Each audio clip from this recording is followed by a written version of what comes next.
I will repeat, Timothy Kipchumba Toroitich.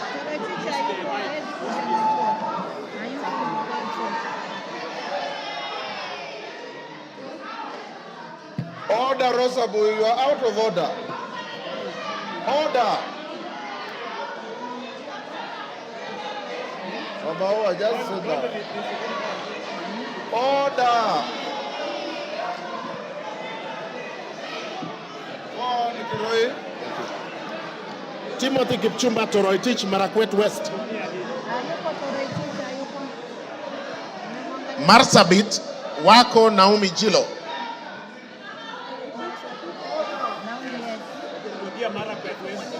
Okay, I repeat, Marakwet West. Order, Lillian Kogo. Order. Lillian. Order. Lillian Kogo, take your seat. Take your seat. Order.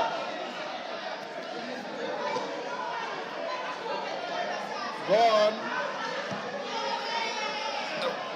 Marakwet East, David Kangogo Bowen. Thank you. Marakwet West, Timothy Kipchumba Toroitich. Marsabit, Naomi Jilo Wako. Order, Lillian Kogo. Order. Masinga, Joshua Mbithi Mutua Malio. Yes. Yes. Malio votes yes. Yes. Matayos Odanga Geoffrey Makoha. Madare Olwoch Anthony Tom. Madioya Gishuki Edwin Mugo. Madira Kahugu Eric Mwangi. Eric Mwangi. Yes. Madioya Edwin Mugo Gishuki. Madioya is there. Yes. Okay. Madira Eric Mwangi Kahugu. Thank you. Matuga Kasim Sawa Tandaza. Matungu Peter Oscar Nabulindo. Matungulu Stephen Mutinda Mule. Mavoko Patrick Makao Kingola. Mbere North Geoffrey Kariuki Kiringa. Mbere South Bernard Muriuki Nebat. Mboni Nzioka Erastus Kevasu. Mboni Nzioka Erastus Kevasu. Okay. Meru Elizabeth Karambu Kailemia. Karambu Kailemia Meru. Migori Muhammad Fatuma Zainab. Mogotio Ruben Kiborek. Moiben Phyllis Chepkemo Barto. Molo Francis Kuria Kemani. Mombasa Zamzam Muhammad Chimba. I vote yes. Mosop Abraham Kipsang Kirwa. Moyale Guyo Wako Jalesa. Msambweni Salim Faisal Bader. Msambweni Salim Faisal Bader. Mount Elgon Fred Kapondi Chesebe. Muhoroni James Onyango Oyo. Mukurweini Kagusha John Philip Geshohi. Mumias East Peter Kalerwa Salasia. Mumias West Johnson Manya Naika. Muranga Betty Njeri Maina. Mvita Mohamed Sud Machele.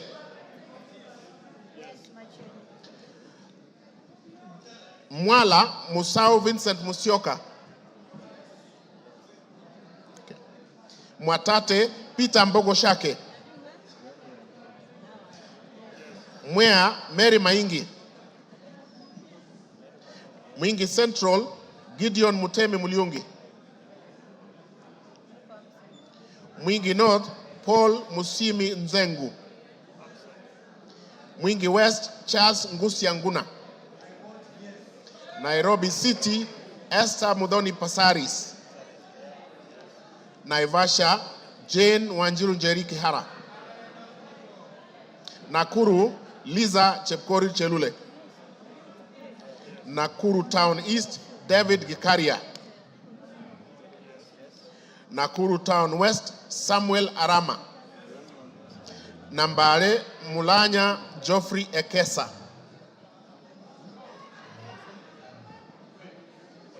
Nambale Mulanya Geoffrey Ekesa. Nandi Cynthia Chepkoske Muge. Nandi Hills Bernard Kibor Kithure. Narok Rebecca Nonaishi Tonke. Narok East Lemanken Aramat. Narok North Agnes Mantaine Pareyo. Narok South Olentutu Kitilai. Okay. Narok West Gabriel Koshal Tongoyo. Navaholo Emmanuel Wangwe. Ndaragwa George Gashagwa. Ndiwa Martin Peters Owino. I vote yes. Ndia George Masharia Kariuki. Njoro Charity Katambi Chepkwany. North Hor Ade Wario Guyo. North Imenti Rahim Dawood Abdul. North Mogrango Joash Nyamache Nyamoko. Nyakach Owor Joshua Aduma Owor. Nyakach. Nyali Muhammad Ali. Nyamira Jerusha Momanyi Mongina. Nyandarua Faith Waire Mugitau. Nyando Okelo Jared Odoyo.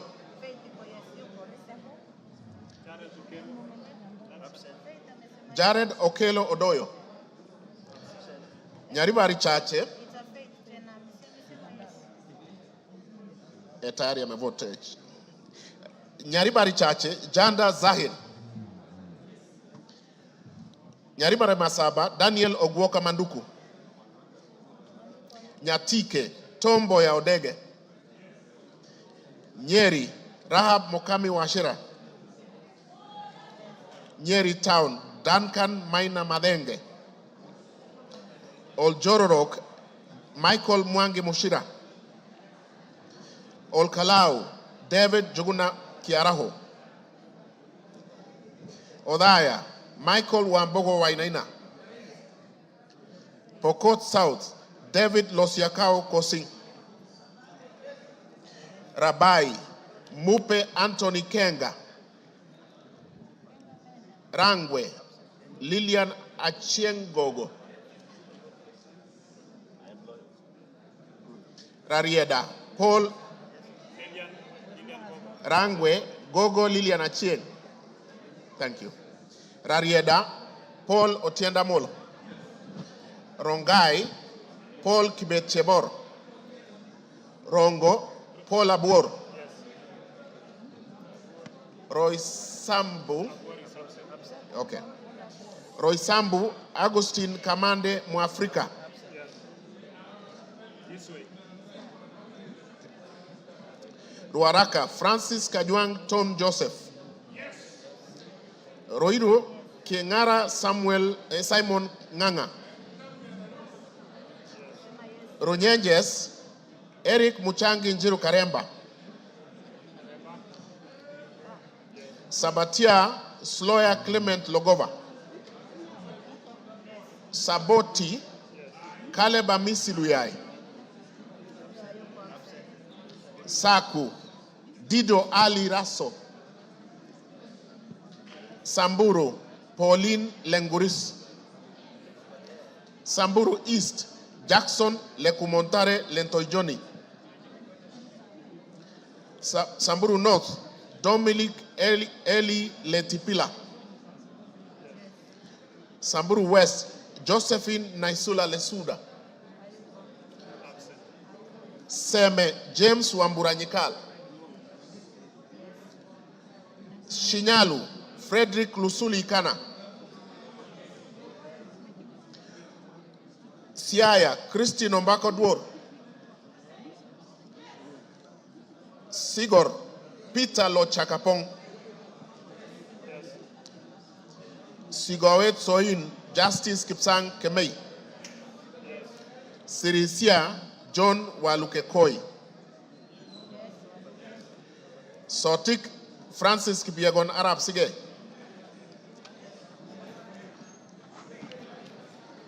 Saudi Menti Dr. Shadrach Mwiti Idenji. South Mogirangos Silvanas Osoro Nyego. Soy David Kiplagat. Starehe Mwago Amos Maina. Suba North Millie Grace Akoto Diambo. Suba South Karoli Omondi. Subukia Samuel Kinudia Gashobe. Suna East Muhammad Junet Sheikh Nu. Suna West Peter Francis Masara. Okay. Taita Taveta Lydia Haika Mnene Mizige.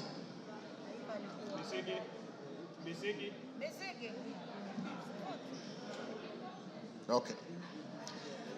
Tana River Amina Dika Abdullahi. Tarbaj Hussein Abdi Bare.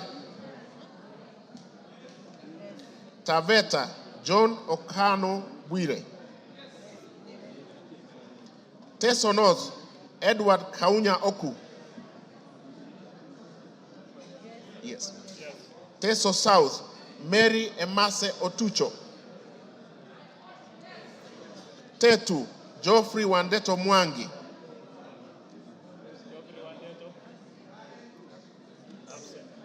Tharaka George Getonga Murugara.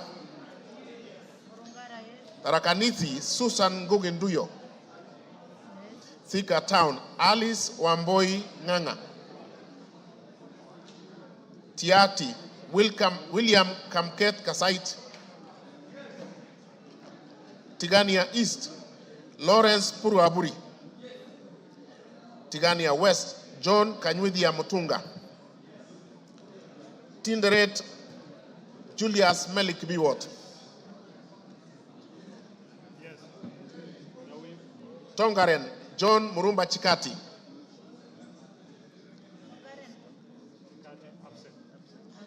Trans Nzoia Lillian Chebet Siyoy. Tarbo Janet Chepkemboy Sitiene. Turkana Cecilia Asinyen Nyetit. Turkana Central Joseph Namuar Emathe. Turkana East Nicholas Gikolong. Turkana North Paul Ekwom Nabuin. Turkana South John Ariko Namoit. Turkana West Daniel Epuyo Nanok. Wasingishu Gladys Chepkoske Boss. Ugenya David Oumochieng. Uriri Mark Ogola Nyamita. Vihiga Kevai Ernest Ogesi Kagesi. Vihiga Beatrice Kahai Adagala. Voi Hamis Chome Abdi. Wajir Fatuma Abdi Jeho. I vote yes. Wajir East Aden Daoud Mohammed. Wajir North, Ibrahim Abdi Sane. Sane. Wajir South, Muhammad Aden Ado.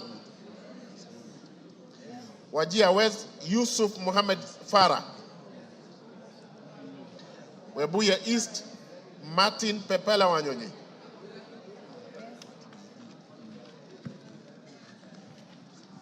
Webuye West, Daniel Wanyama Sitati. Daniel Wanyama Sitati. West Mogrango, Stephen Mogaka. West Pokot, Rael Chepkemoy Kasiwai. Westlands, Timothy Wanyonyi Wetangula. Wundanyi, Danson Mwashako Makuona. Yata, Robert Ngui Basil. Ali Abdisirat Khalif. Sabina Wanjiru Chege. Joseph Hamis Sidena. Suleka Hulbale Harun.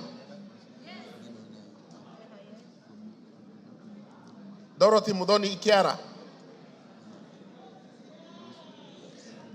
Jackson Kipkemoy Koske.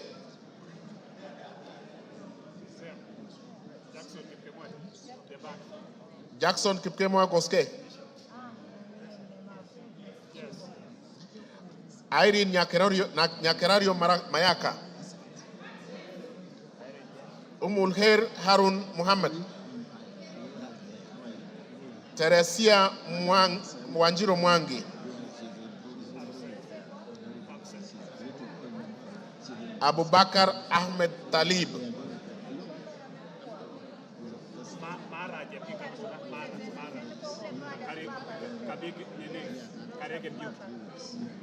Mara.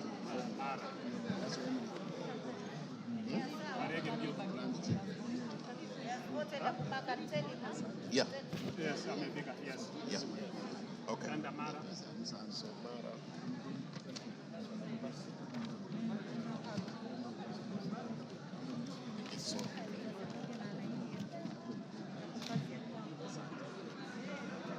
Mara, Jafet Miriti Kareke Mbuki.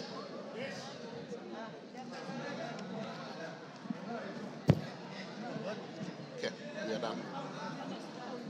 Yeah. Order, members. Is there any member who has order, Kiborek? Order. Is there any member who has not had his or her name?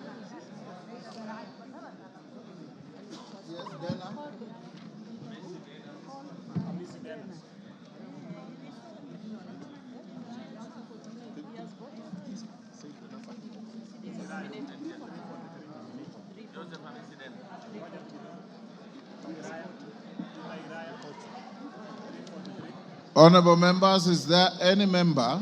Yes. Yes. Joseph Wainaina Iraya.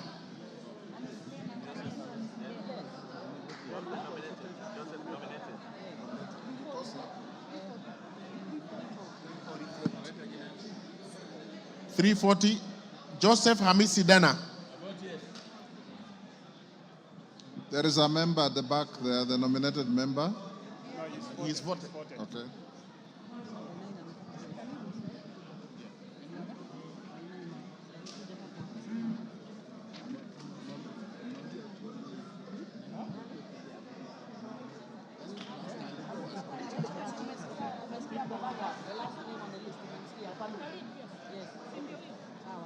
Honorable members, order, honorable members, is there any member who has not been called out on the roll call?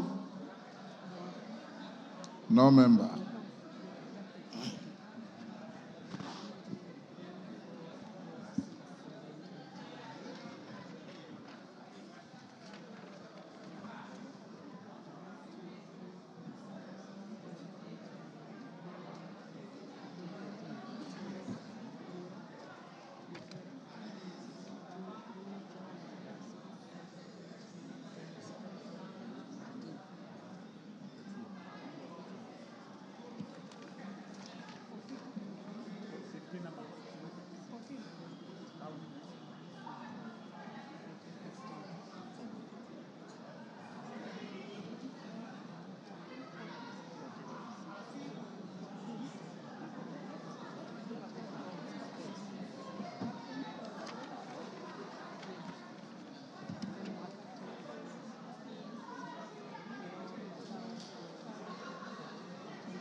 Could the Honorable Member for Loima, Honorable Protas Ewesit Akuja, come to the front, please?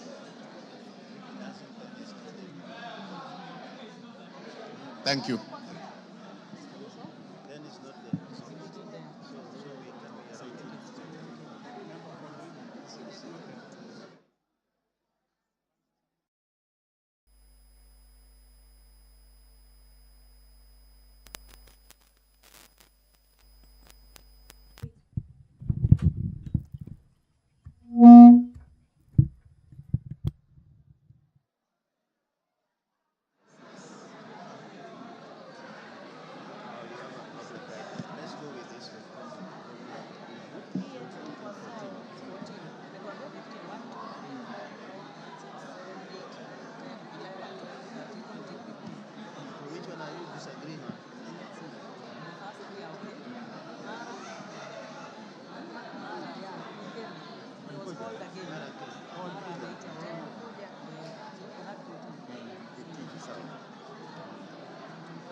Good afternoon. The members of parliament have been voting for the nomination of Professor Kithure Kindiki to fill the vacancy in the Deputy President's office. This voting by roll call was necessitated by the failure of the electronic system, and that roll call has been taken, and tallying of the votes is currently underway. So in a couple of moments we will get the result of the exercise that has been taking place, but just to familiarize with the standing orders on voting and divisions. Standing Order 73, roll call voting. When the Speaker directs a roll call voting to be taken, the division bell shall be rung for 10 minutes. The names of one teller for the ayes and one teller for the nays shall be submitted to the Speaker, and the Speaker shall direct the tellers to take seats at a designated place, which we saw a couple of minutes ago. At the end of 10 minutes, the Speaker shall direct the doors to be locked and the bar drawn, and no member shall thereafter enter or leave the House until the roll call vote has been taken. When the doors have been locked and the bar drawn and the names of the tellers have been announced, the Speaker shall put the question again and direct the clerk to call out the names of members in alphabetical order in the presence of the tellers. When called out, each member shall thereupon rise in his or her place and declare assent or dissent to the question in the following manner: I vote yes, or I vote no, or I abstain, or use appropriate Kenya Sign Language. That is according to Standing Order 73 of the National Assembly. After the clerk has read the last name in the division list, the tellers shall present the result of the roll call vote to the Speaker, who shall thereupon announce the result of the vote to the House. So we are waiting for that process to conclude. On your screen, you can see there's that activity taking place. The tellers are standing to the left of the screen. Just in front of the Speaker is the Member of Parliament for Endebess, Honorable Dr. Robert Bukose, and the Member of Parliament for Ndewa constituency there, on your screen, Honorable Owino, who is also a teller, and they are being assisted by the clerks.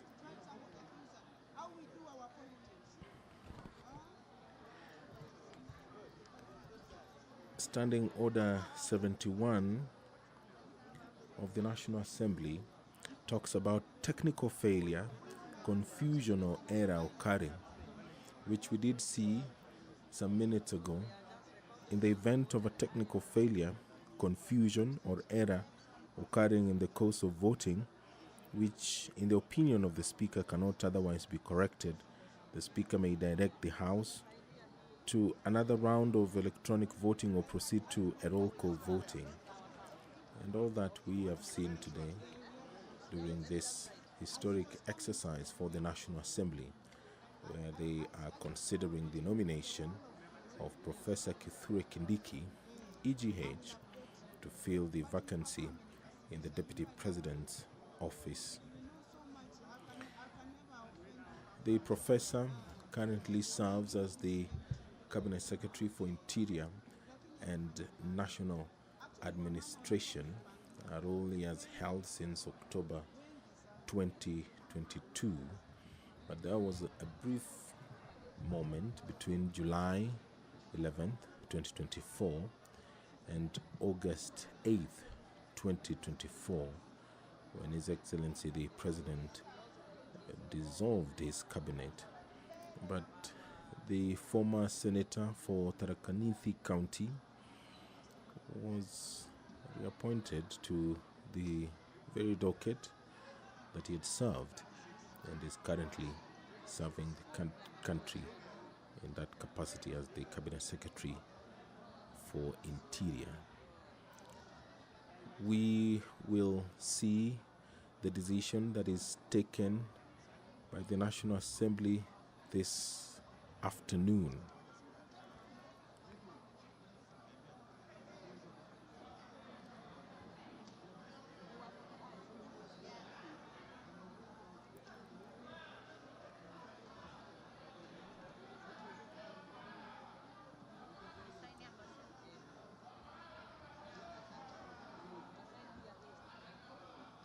Order, honorable members, order. Members, take your seats. Take your seats. Take your seats. Jane Kagiri, take your seats. Take your seats, members. Karemba, take your seats. Ruku. Take your seats.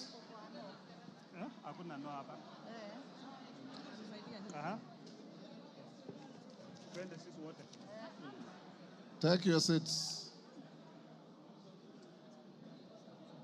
So which one are we using?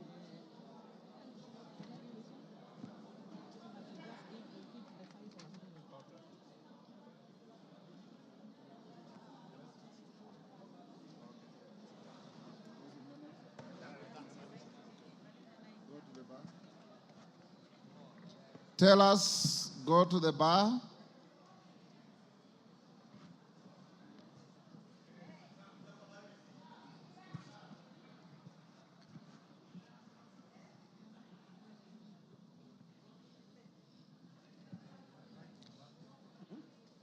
Tellers, approach the dispatch table now.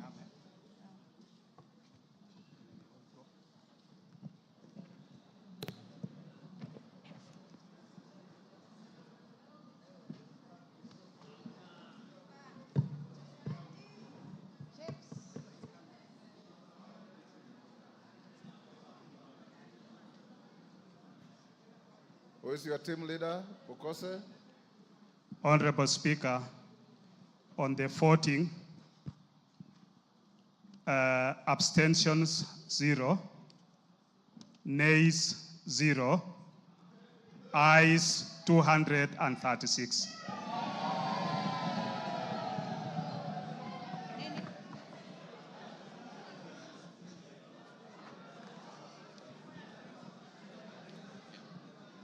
You have signed to the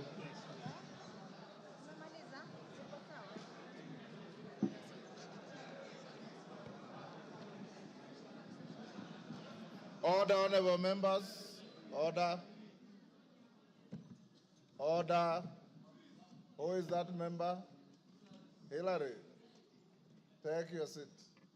Honorable members, the vote on the nomination of Professor Kithure Kindiki to fill the vacancy in the office of the Deputy President of the Republic of Kenya is as follows.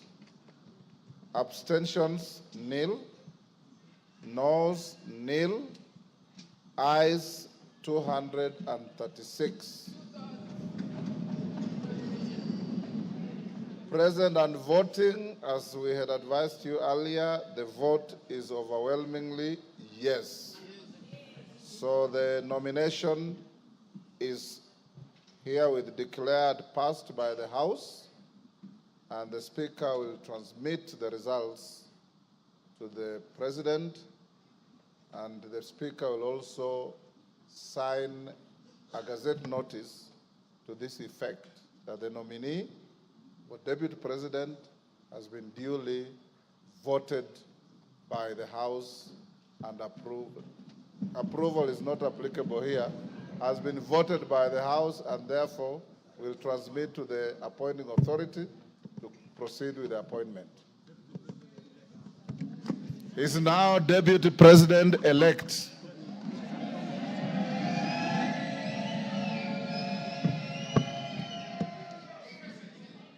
Members, having finished on the issue of the Deputy President-elect, it is now 1:54 p.m. and the House will adjourn until this afternoon at 2:30.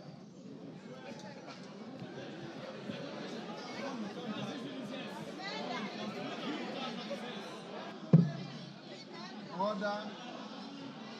If you wanted to break now, the majority leader would have approached the chair.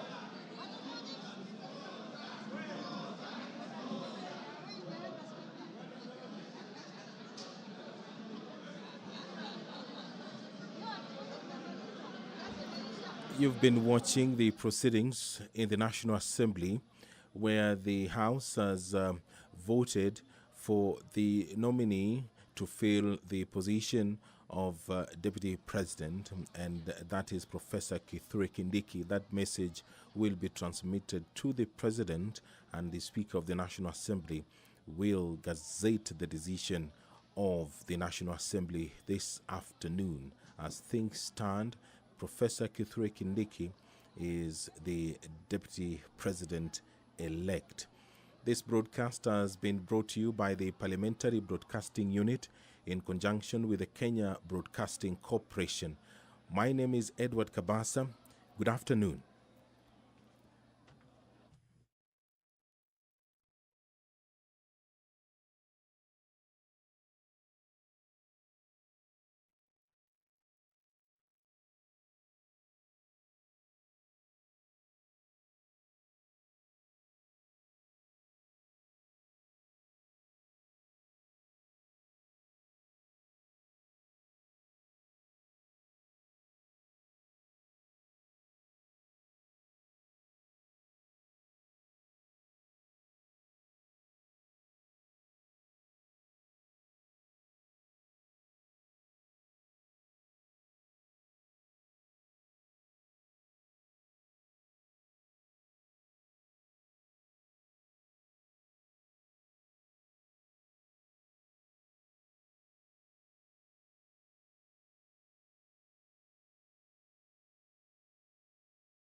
I'ma break it down for ya. Beko, #1 brand in Europe.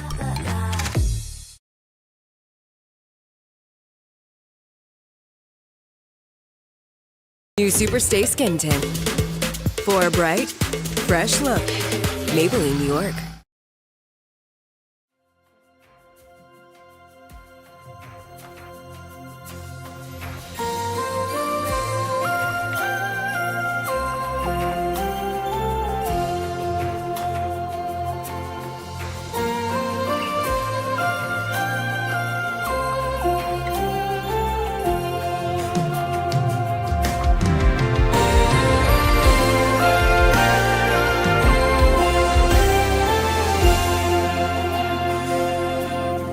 Kutakuwa milima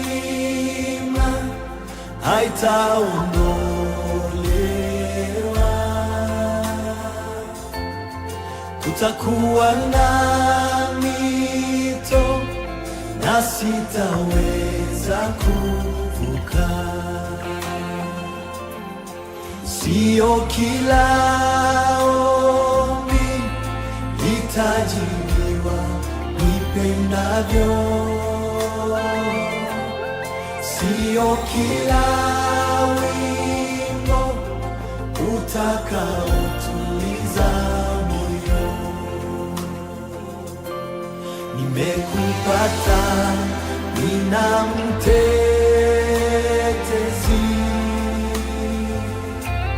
unionyeshe njia zako nikujue.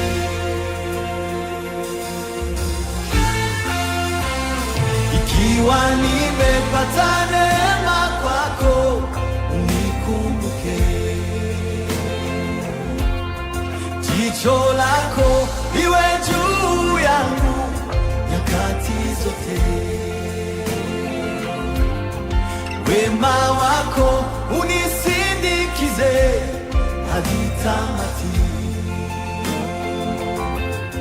Hili ni ombi langu na kumwagia moyo, nachoomba kaa nami ikiwa nimepata neema kwako.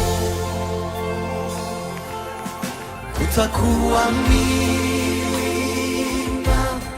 haitaondolewa, kutakuwa na mito na sitaweza kuvuka. Sio kila ombi litajibiwa nipendavyo, sio kila wimbo utakaotuliza moyo. Nimekupata, nina mtetezi,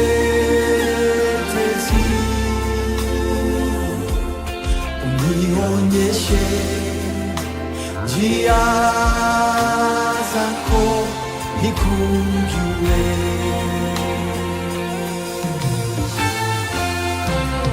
Ikiwa nimepata neema kwako, unikumbuke. Jicho lako liwe juu yangu nyakati zote, wema wako unisindikize hadi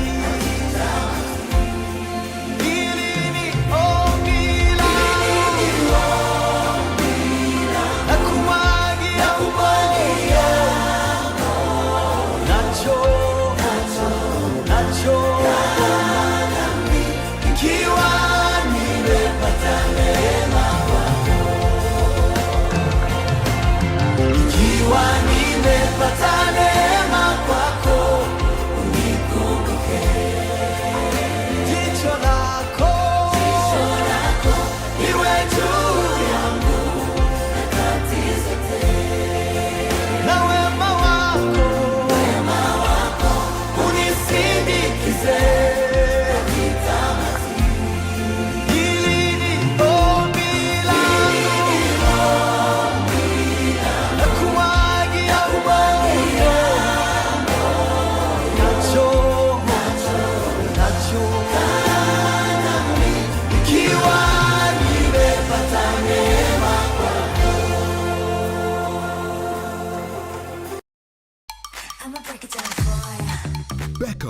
#1 brand in Europe.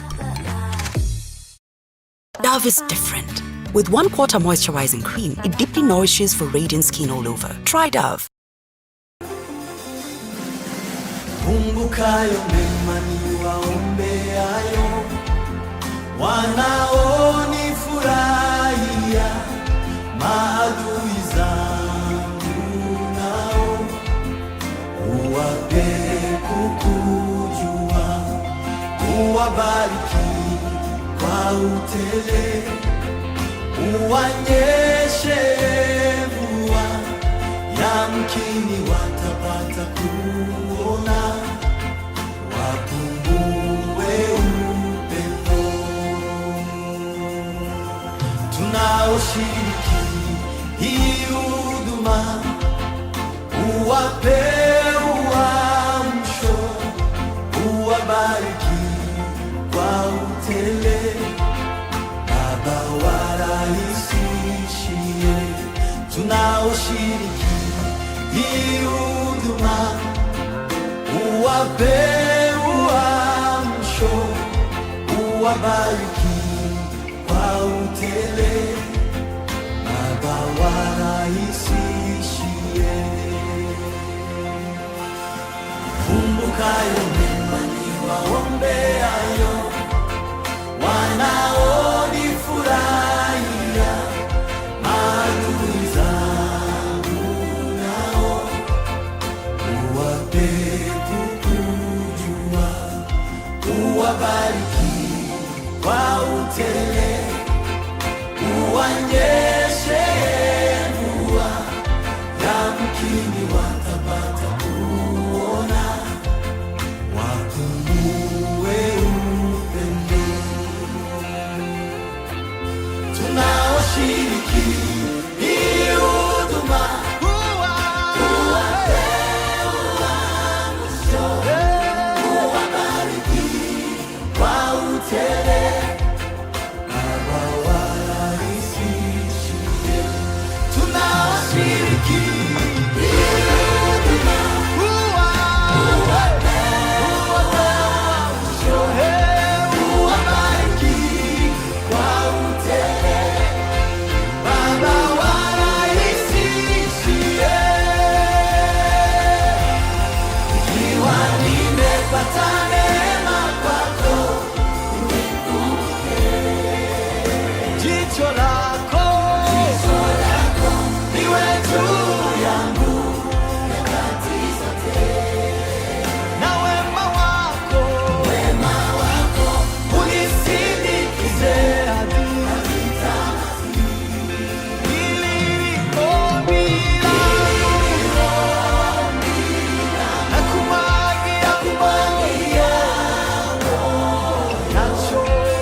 It cleanses, removes makeup with one quick swipe. Switch to the #1 micellar water by Garnier Naturally.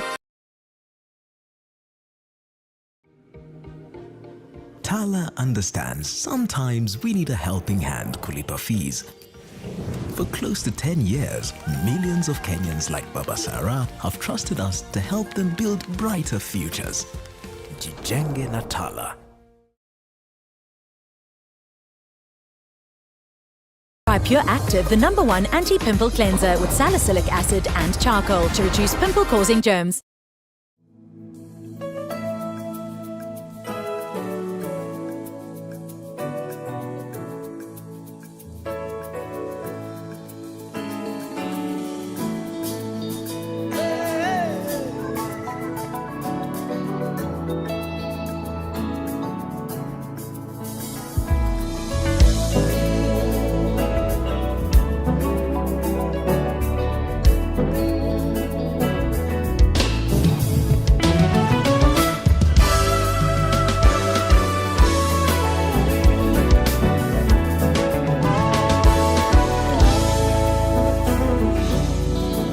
kure niyo njugunye ibyo byose byakurega kuko ndi Uwiteka Imana usinzire ndagufubitse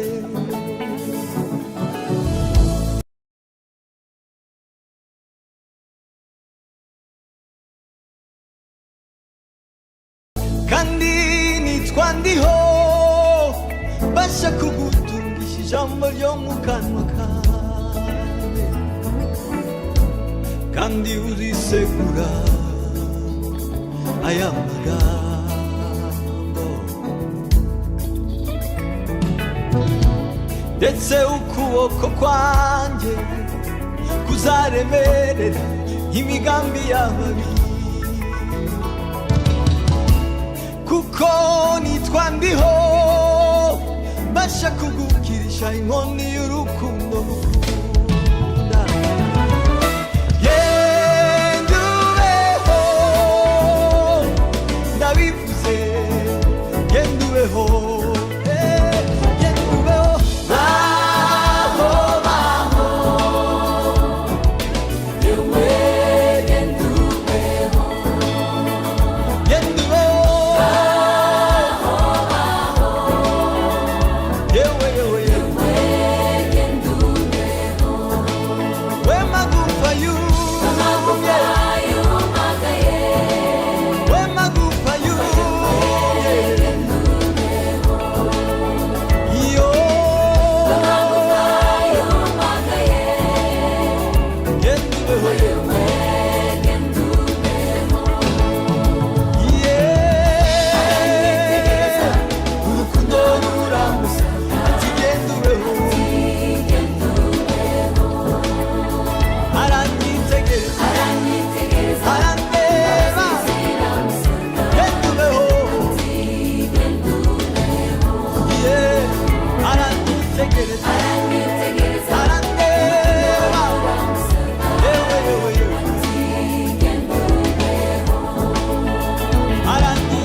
New Panadol Extra Soluble dissolves twice as fast versus standard paracetamol tablets. ufite ikimenyetso cy'amaraso y'umukunzi uruwanjye nduwawe ibyo ni byo bivuze ndirimba cyane ufite ikimenyetso cy'amaraso y'umukunzi uruwanjye nduwawe ibyo ni byo bivuze uruwanjye nduwawe uruwanjye nduwawe ibyo ni byo bivuze uruwanjye nanjye nduwawe turirimba twese uruwanjye nduwawe ibyo ni byo bivuze genda uba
Haleluya! Niwande banezere kubana natwe. Musa cyane. Ufite ikimenyetso cy'amaraso y'umukunzi uruwanjye nduwawe ibyo ni byo bivuze ufite ikimenyetso cy'amaraso y'umukunzi uruwanjye nduwawe ibyo ni byo bivuze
sinazamuye ijwi ryanjye hejuru mumenyesha iby'ibibiye nafashe n'umwanya ndaguhamagara mumenyesha iby'isarura mubwira iby'ubwami ko bwegereje witegure mumese ibishura byawe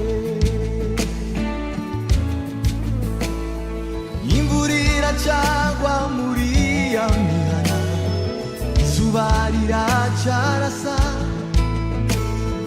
ariko ibihe ntibikakumare imbaraga z'umutima kuko ubwami bw'Imana bwegereje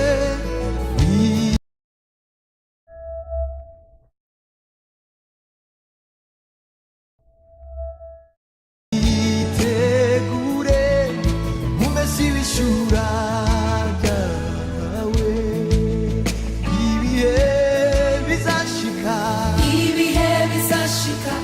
abami bahinduke abantu benshi bazibagira rya jambo ry'ifatiro z'isi wibutse abasigaye begereye ya ntebe bitwaje intwaro zose tuzamuke wa musozi wera zanzandiko zo kuguhugura waribagiwe urasita ariko kubw'urukundo nkigukunda wandikira urwa kabiri ubwira iby'ubwami ko bwegereje witegure umese ibishura byawe ko tumeze nk'ibisukwa ku bw'icaniro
musozi wera. Hallelujah.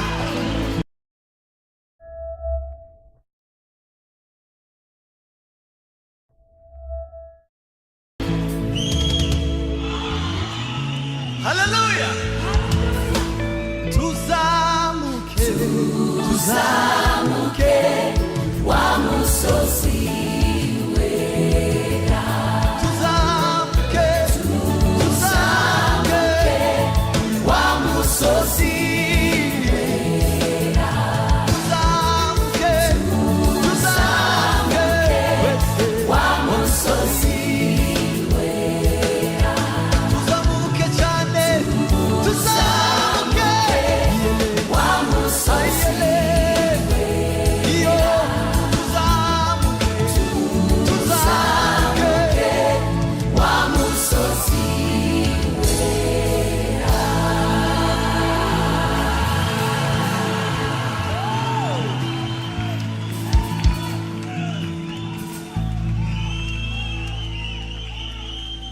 Hallelujah. Turangize.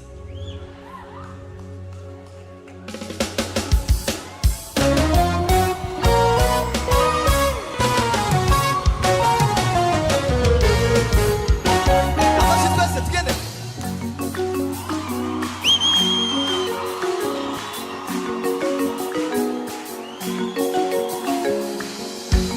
Amashyi.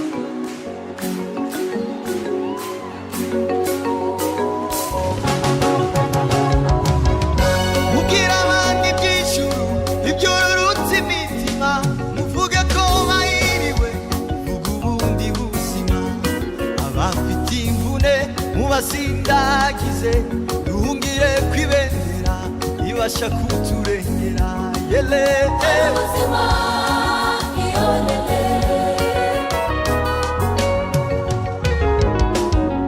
Mumaranisha imibabaro, kubwira niba ibyanditswe, kuko mu gicuku cya nyuma aribwo twe tuzarema.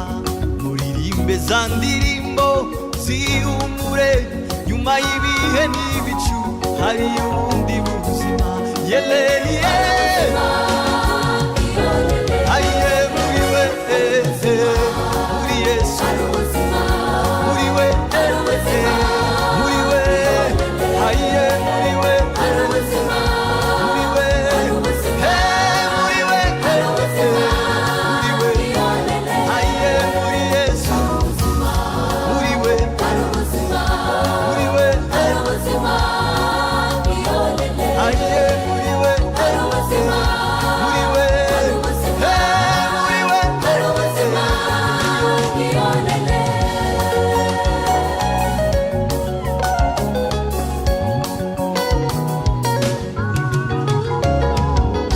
niba mwarasogongeye mukamenya kwagira neza, ngaho mwegere ya ntebe vuga ibiri ku mutima. Abafite imvune mubasindagize, duhungire kwibendera ibasha kuturengera. Yele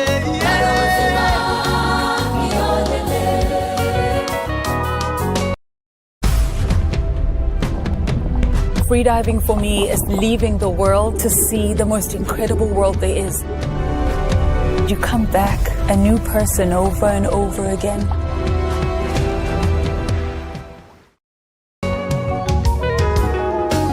ndabona yindi umushyitsi, afite ubwoba bwimiye, ahora atinya ibyuru. Buri joro ndasinzira, muririmbira indirimbo zihumure, nyuma y'ibihe n'ibicu hari ubundi buzima. Muri we,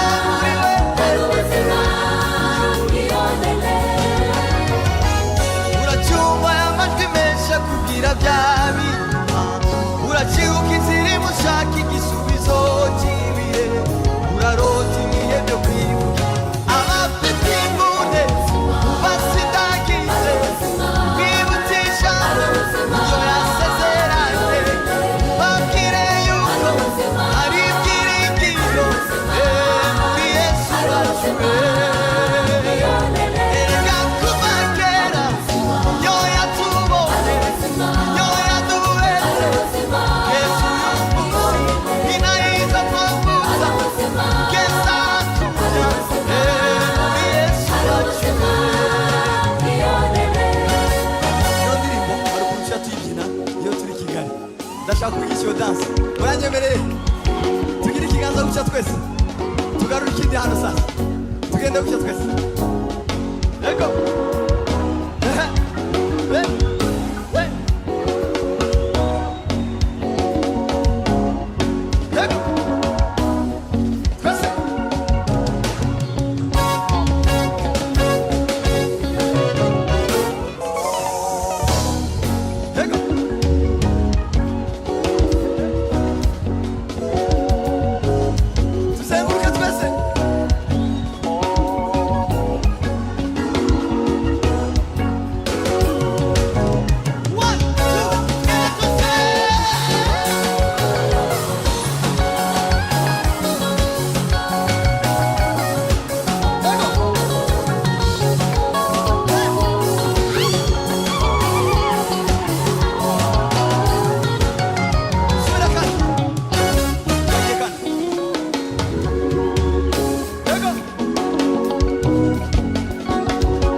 My name is Zandilin Thobo, the Black Mermaid.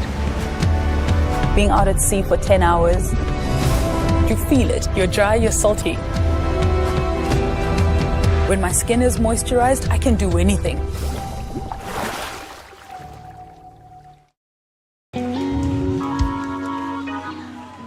Hallelujah!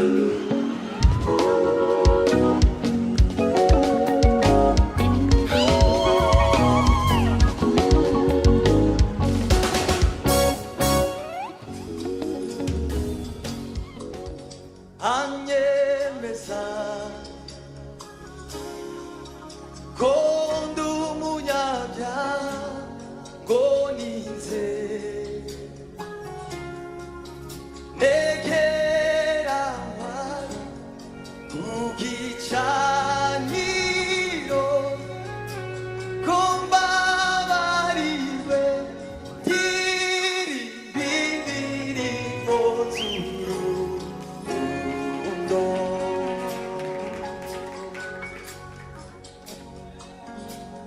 anyemeza kondu munyabya gonize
yewe mutima wanjye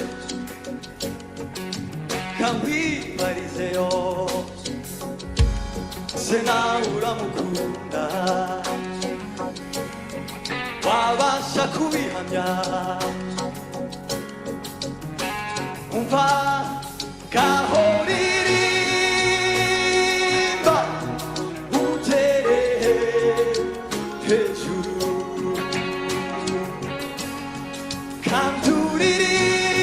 kanturirimbe izamaza zamuka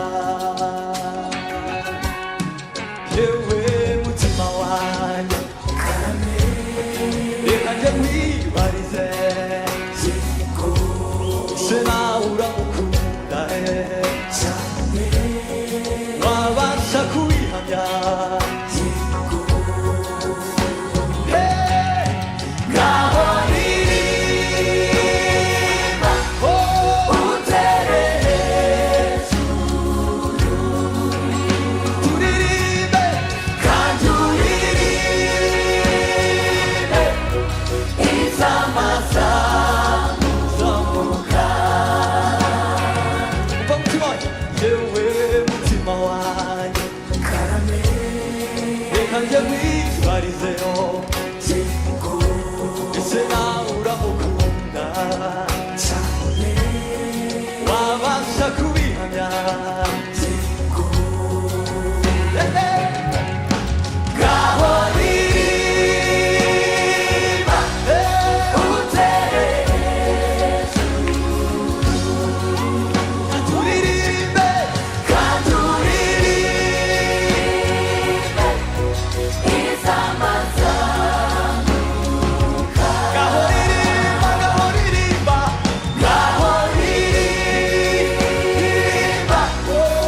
utere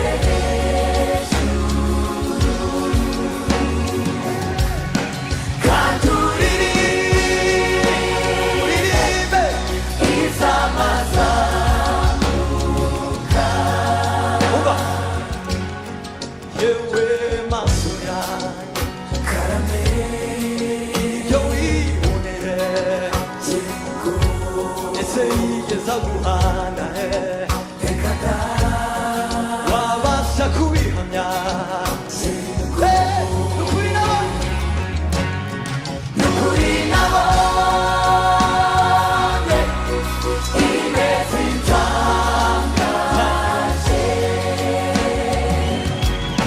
nzahora ndirimba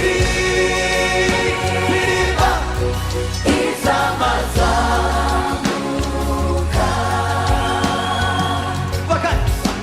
yewe maso yanjye karame ibyo wiboneye se yigeze aguhana reka da wabasha kubihamya nukuri nabonye ineza itangaje nzahora ndirimba izamaza zamuka nzahora ndirimba izamaza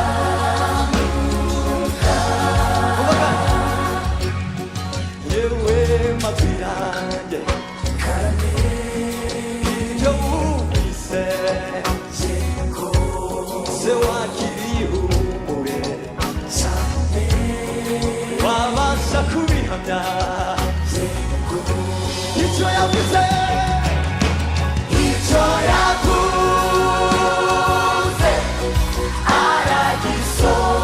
aragisohoza icyo yavuze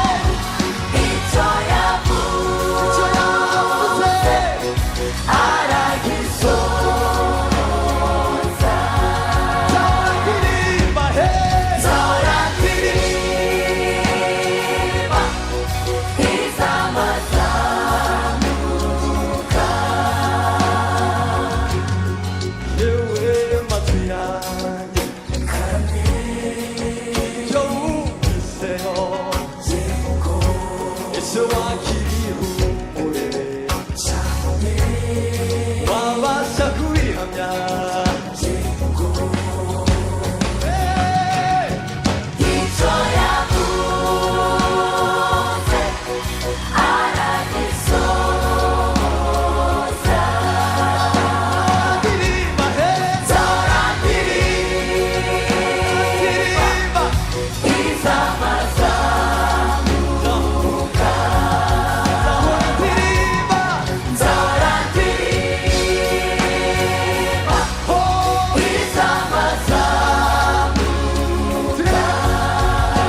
ndagira umwibutse isezerano twagiranye igihe dutangira uru rugendo iyo ugeze akomeye wibagirwa ko turi kumwe wagera nakoroheye ukibagirwa yuko turi kumwe reka nkwibarize isubiza kw'isi imbaraga mu gihe uzaba utegereje isezerano ko ndabizi neza ko bibabaza umutima kumara iminsi uhamagara ntiwikirizwe cyo reka nkwibarize isubiza kw'isi imbaraga mu gihe uzaba ujurijwe isezerano ko ndabizi neza ko binezeza umutima kumara iminsi uhamagara ukikirizwa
tureka nkwibarize isubiza kw'isi imbaraga mu gihe uzaba utegereje isezerano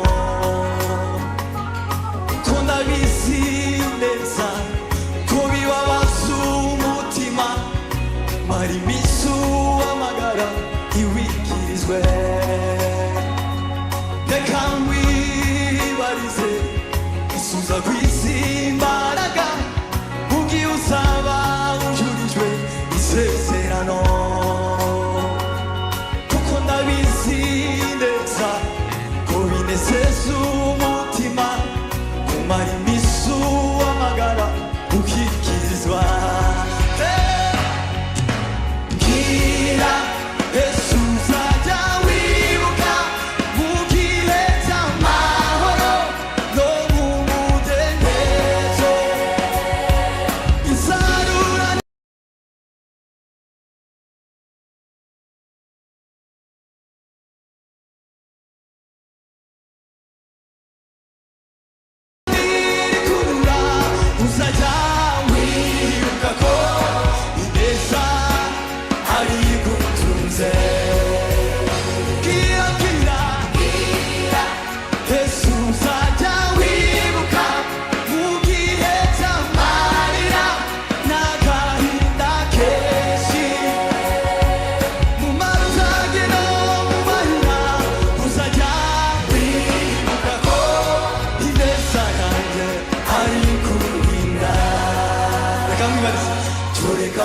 mwibarize isubiza kw'isi imbaraga mu gihe uzaba utegereje isezerano ko ndabizi neza ko bibabaza umutima kumara iminsi uhamagara ntiwikirizwe cyo reka mwibarize isubiza kw'isi imbaraga mu gihe uzaba ujurijwe isezerano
sibyo nibwira kubagirira, si bibi ahubwo ni byiza, kugira ngo mare mu mutima ibizaza ndabakunda. Ngaho mugende mubwira abababaye, muhumurize abakomeretse, mubabwire baze barebe dufite Imana itagiruka, ko yadusanze twigaragura nk'ifata idukuramo, iratweza iratubabarira, ikiruta ibindi idusezeranya ubugingo. Ninde ushaka kugira ubwiza? Ninde ushaka kugira ubwiza? Ukeneye icyubahiro, icyubahiro, gahunda agende abishakishe, kora ibyiza gusa, we nite ku maso y'abantu, kuko abantu ubwabo niba mukunda, ahubwo yite kw'izina mwita, kundi Imana nzima yamuremye. Ninde ushaka kugira ubwiza? Icyubahiro,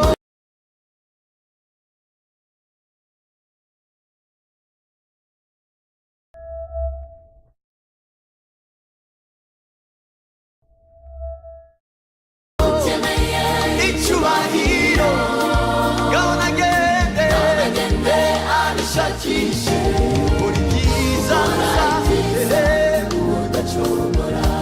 We nite ku maso y'abantu, kuko abantu ubwabo niba mukunda, ahubwo yite kw'izina mwita, kundi Imana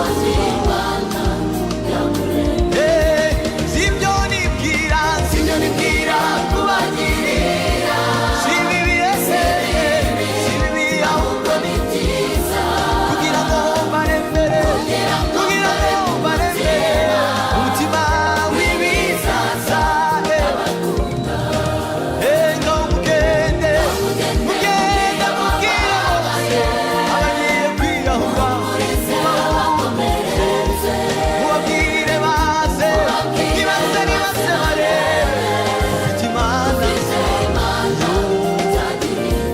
kuko iyo Mana yadusanze twigaragura, ibatagita maze idukuramo, maze iratweza iratubabarira, ikiruta ibindi idusezeranya ubugingo. Ngaho genda uhagarare ku munara, ngaho genda uhagarare ku munara, turibane twese, tegereze icyo nzavuga, wimira amajwi yose yazi, ore witoza,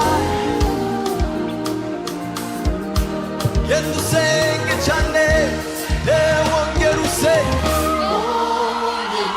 utandukanye gusenga kwawe, kuko ariho nzagukiriza, atakinga unyishima. Genda usenge cyane rwose, genda usenge wongera usenge, utandukanye gusenga kwawe, kuko ariho nzagukiriza.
abababaye twenyine humurize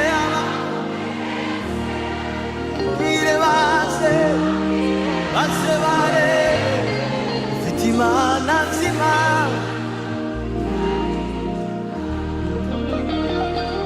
yadusanze igaragura ifatsa ry'ibyaha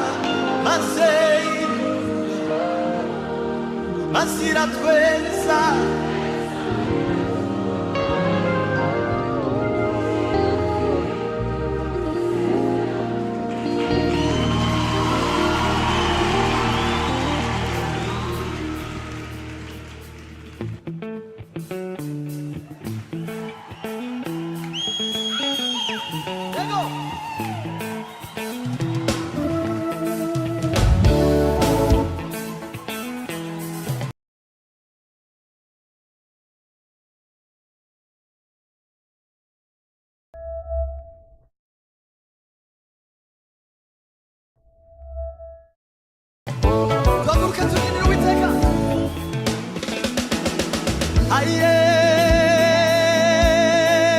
ndatangaye sinzibagirwa menye kutarobanura kubutoni uwagukiranukiye wese uramwemera ineza yawe nyinshi yamenyekanye isi hose kwivugo iwacu naho bararirimba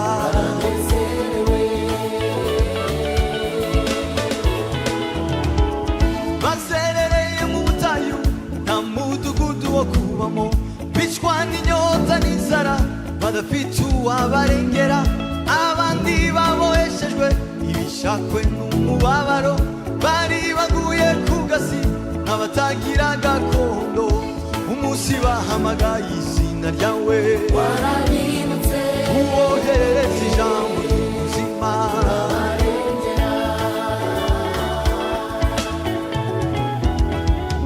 erega si bo bonyine buzuye uwo munezero hariho n'abandi benshi banafite uko babivuga ineza yawe nyinshi yamenyekanye isi hose kwivugo iwacu naho bararirimba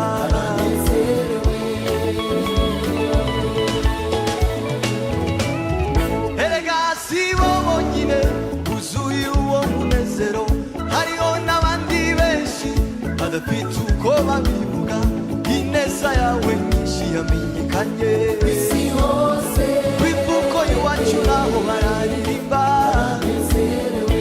erega si bo bonyine erega hariho n'abandi ineza yawe isi hose kwivugo iwacu naho bararirimba ingera yose abivuga ibyo umwami yankoreye ingera yose ababwira yamirimo zaririmba n'urukundo wanyeretse rw'imisi yayi sinzibagirwa ingera yose abivuga ibyo Yesu yankoreye ingera yose ababwira yamirimo zaririmba n'urukundo wanyeretse rw'imisi yayi sinzibagirwa aye ndatangaye sinzibagirwa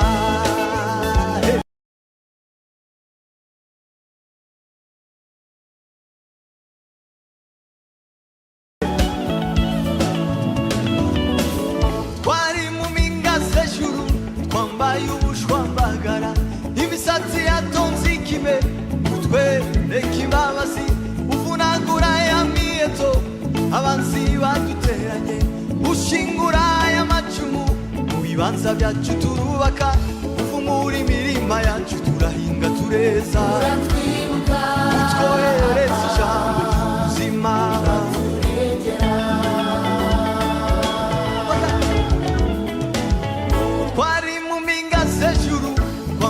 y'ubushwambagara imisatsi yatonze ikime utwereka imbabazi uvunagura ya miyeto abanzi baduteranye ushingura aya macumu mu bibanza byacu turubaka umura imirima yacu turahinga tureza utwoherereza ijambo ry'ubuzima sitwe gusa erega sitwe twenyine hariho n'abandi benshi ineza yawe isi yose baranezerewe erega sitwe gusa erega sitwe twenyine tuzuyuyu hariho n'abandi ineza yawe isi yose baranezerewe ngerayo nzicara babwira ibyo yankoreye ningerayo nzababwira nzaririmba rwa rukundo uko iminsi aye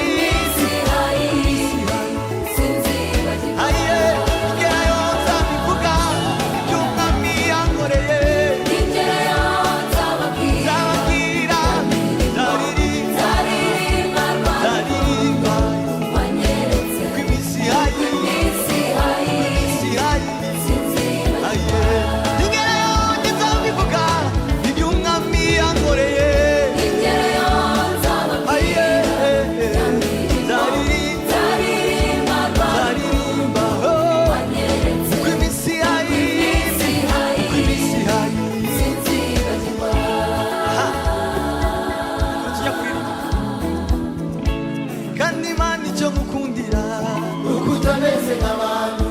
washyize ibanga ryanjye nawe kure amaso y'abantu kandi Imana icyo ngukundira utameze nk'abantu washyize ibanga ryanjye nawe kure amaso y'abantu kandi Imana icyo ngukundira utameze nk'abantu washyize ibanga ryanjye nawe kure amaso y'abantu kandi Imana icyo ngukundira yo utameze nk'abantu washyize ibanga ryanjye nawe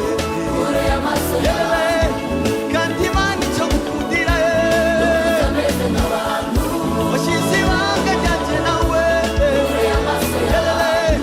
kandi Imana icyo ngukundira yo utameze nk'abantu washyize ibanga ryanjye nawe kure y'amaso y'abantu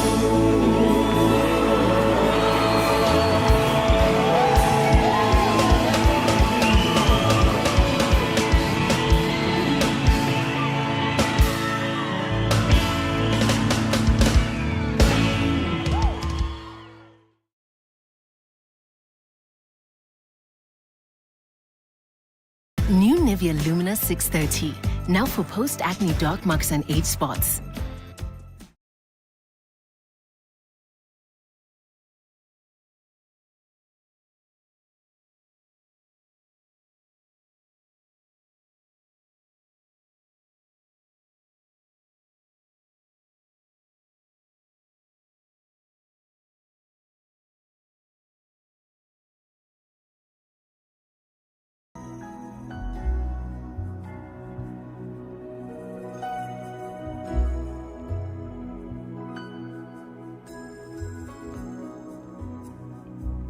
turagushimye mwami tuguhaye ikaze dukomeje guha icyubahiro papa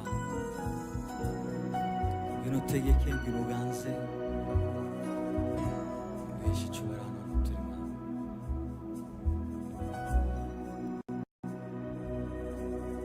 nta kintu mfise no kwirata nta n'ikindi zigera mbona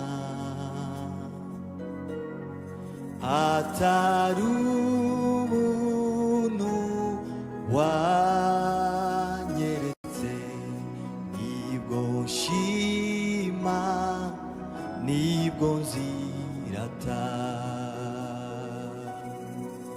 nta kinufise no kwirata nanikindi zigera mbona atari ubuntu wanyeretse nibwo nshima nibwo nzirata mbega ubuntu butovugwa bwankuyeho muvumo ntacyo nari kuzokora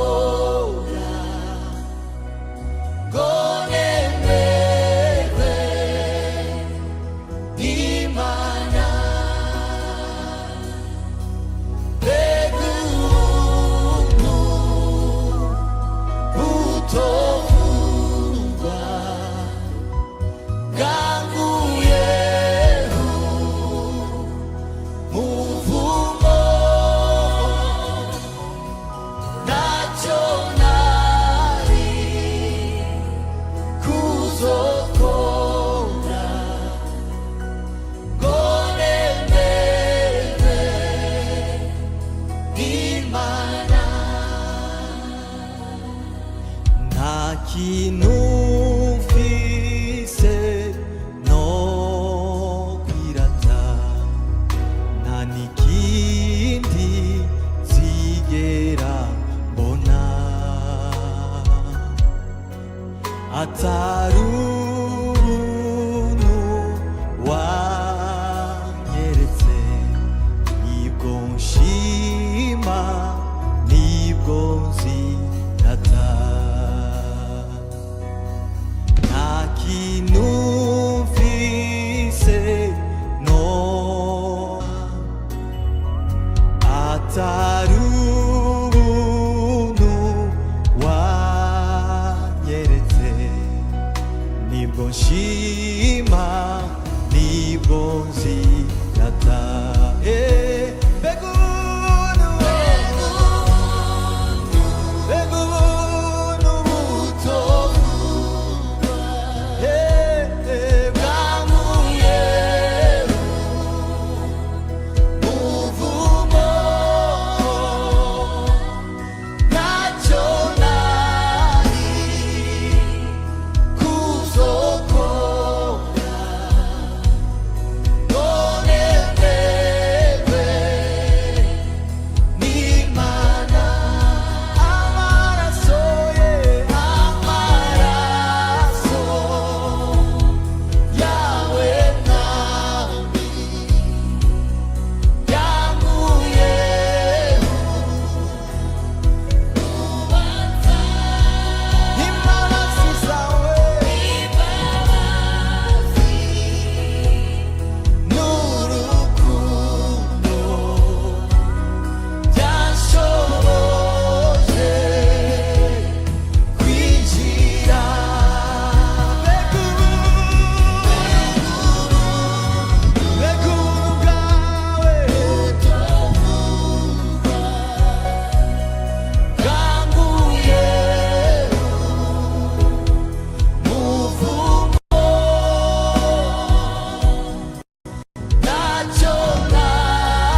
imbabazi zawe imbabazi n'urukundo byashoboje kwishyira imbabazi zawe n'urukundo ugira mwami byashoboje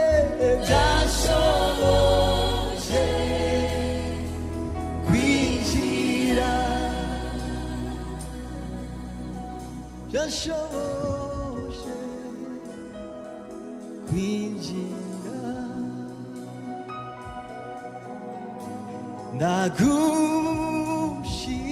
ndagushimiye umugambi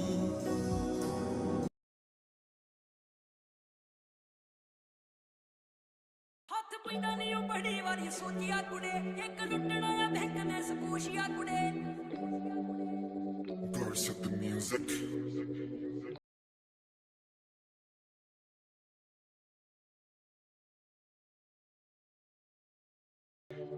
हाथ पैदा नहीं बड़ी वारी सोचिया कुड़े एक लुटना या बैंक में सकोशिया कुड़े अखा च जरूर कोई माल नहीं हुंदा सत श्री हुंदा शाशी गाली हुंदा आओ मैं नहीं चाहता किसी दा क्रश बन जावां जिदा दिल करूगा भरा मन लो आओ मैं नहीं चाहता किसी नाल डिबेट करी जावां गोली मेरे ते चला दो या लोया मन लो जो दे कट दिंदे बिलो जेल विचों टन ला तू जेलां विचों फोन दी की गल करदी नी मैं सब छड्ड दिना आ सपेरियां दे पिछे तू अखा बड़े डंग दी की गल करदी नी मैं सब छड्ड दिना आ सपेरियां दे पिछे तू अखा बड़े डंग दी की गल करदी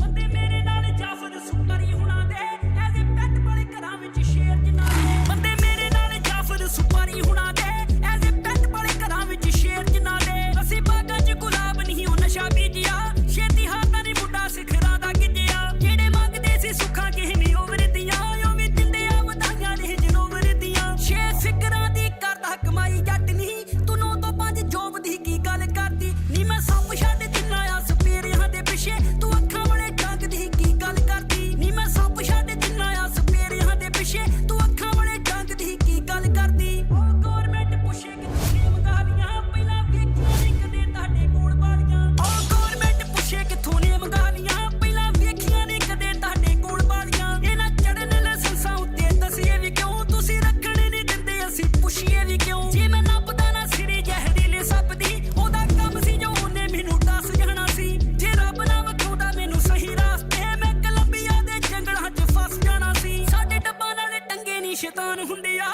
ਤੂੰ ਕਿਹੜਿਆਂ ਸਲੇਡਿਆਂ ਦੀ ਗੱਲ ਕਰਦੀ ਨੀ ਮੈਂ ਸੱਪ ਛੱਡ ਦਿਨਾ ਆ ਸਪੇਰਿਆਂ ਦੇ ਪਿੱਛੇ ਤੂੰ ਅੱਖਾਂ ਵਾਲੇ ਡੰਗ ਦੀ ਕੀ ਗੱਲ ਕਰਦੀ ਨੀ ਮੈਂ ਸੱਪ ਛੱਡ ਦਿਨਾ ਆ ਸਪੇਰਿਆਂ ਦੇ ਪਿੱਛੇ ਤੂੰ ਅੱਖਾਂ ਵਾਲੇ ਡੰਗ ਦੀ ਕੀ ਗੱਲ ਕਰਦੀ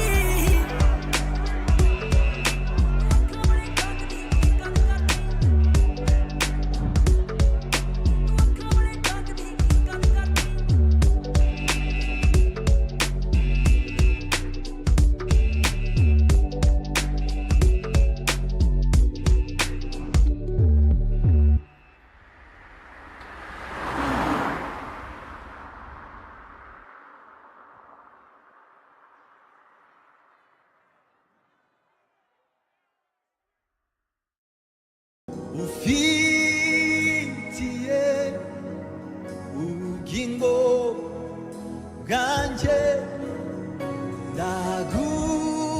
ndagushima yesu uzi icyo ndikona vuga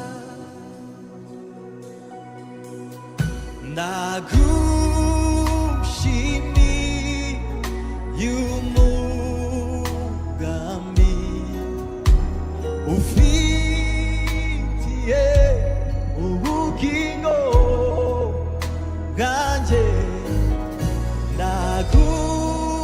ndagushima yesu kuzi icyo ndikunda kuvuga ndi mu buntu bwawe sinyegeranya urukundo rwawe rumara imbeho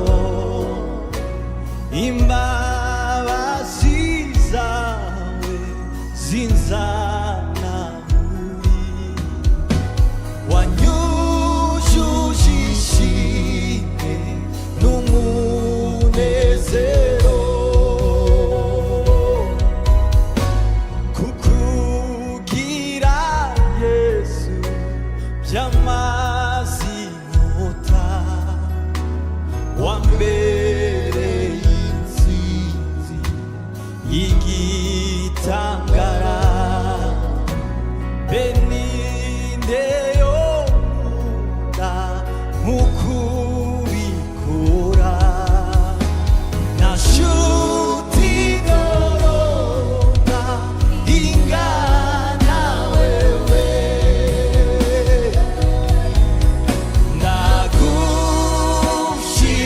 ndagushimiye umugambi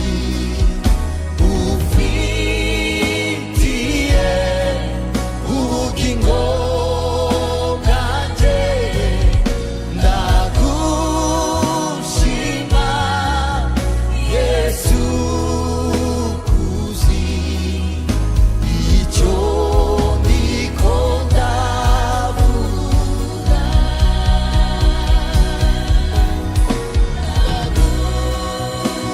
ndagushimiye umugambi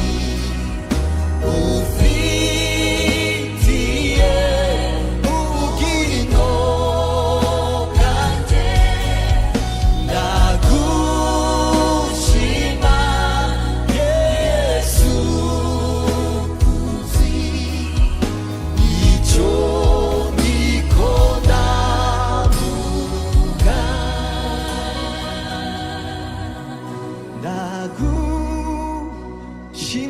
ndagushimiye umugambi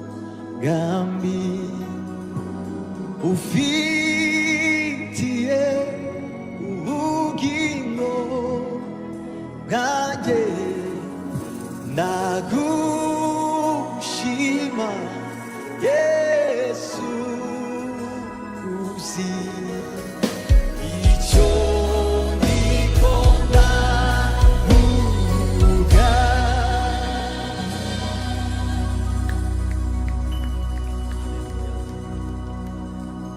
turagushimye mwami ko dufitiye umugambi mwiza tugushimye ko ineza yawe itarondoreka ku buzima bwacu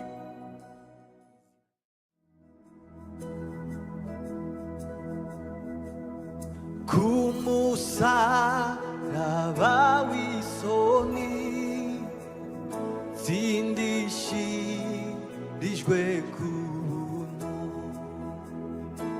n'umunara w'agakiza dukiye muri wo munsi yawo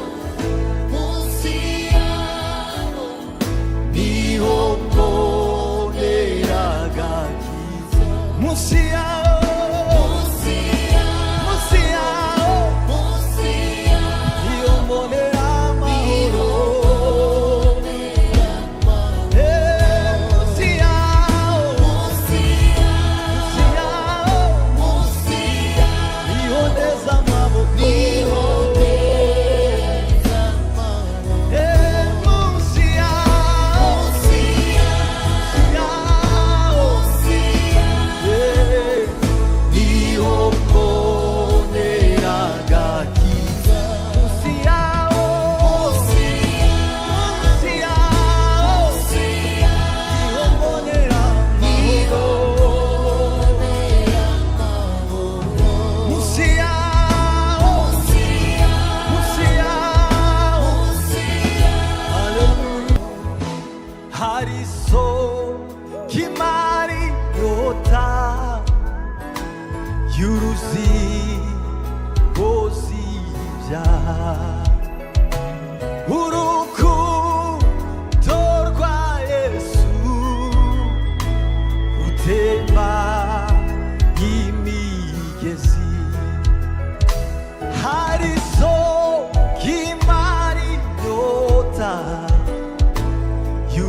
urutemba imihe munsi yawo haleluya niho mbonera agakiza munsi yawo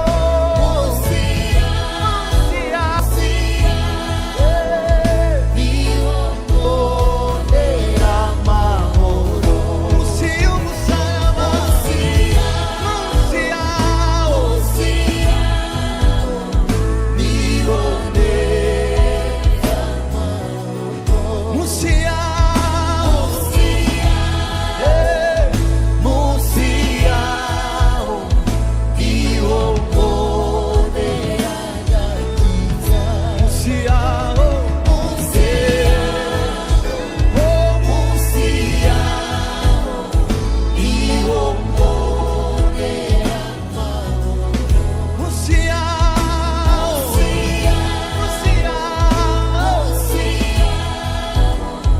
niho mbonera amahoro urubanza rw'ibyaha Yesu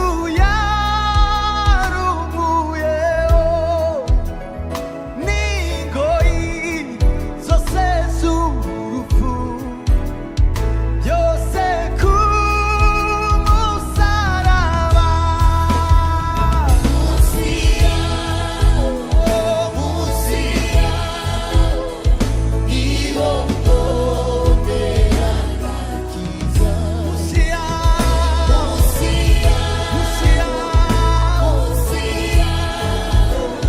niho mbonera amahoro munsi yawo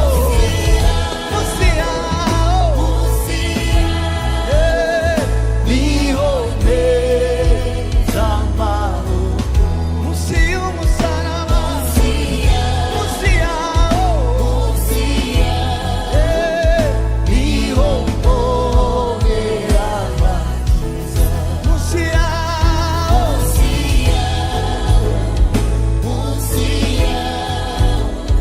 niho mbonera amahoro munsi y'umusaraba munsi yawo niho mbonera amahoro amashimwe n'icyubahiro n'iby'umwana w'intama ikuzo ndetse no guhimbazwa n'iby'uwameneye amaraso amashimwe n'icyubahiro n'iby'umwana w'intama ikuzo ndetse no guhimbazwa n'iby'uwameneye amaraso nta wundi nambaza nta wundi nambaza atari wowe wamenye y'amaraso nta wundi nambaza nta wundi nambaza atari wowe wamenye y'amaraso amashimwe n'icyubahiro n'iby'umwana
y'amaraso atari wowe wamenye y'amaraso. Nta wundi nambaza, nta wundi nambaza, nta wundi nambaza atari wowe wamenye y'amaraso.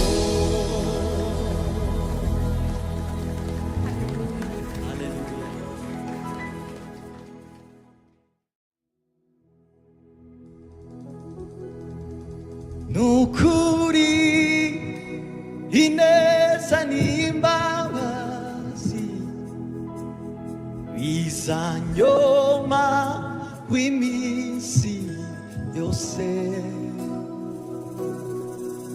nanjye nzaba mu nzu y'Uwiteka iminsi yanjye yose iriho.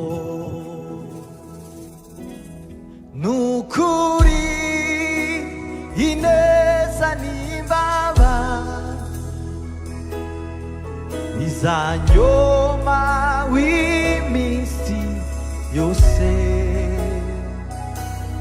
nanjye nzaba mu nzu y'Uwiteka iminsi yanjye yose iriho. Nukuri, nukuri ineza n'imbabazi bizanyoma w'iminsi yose, nanjye nzaba mu nzu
meza maso y'ababisha banjye ishimo yawe ni nkoni yawe nibyo bimpumuriza umutima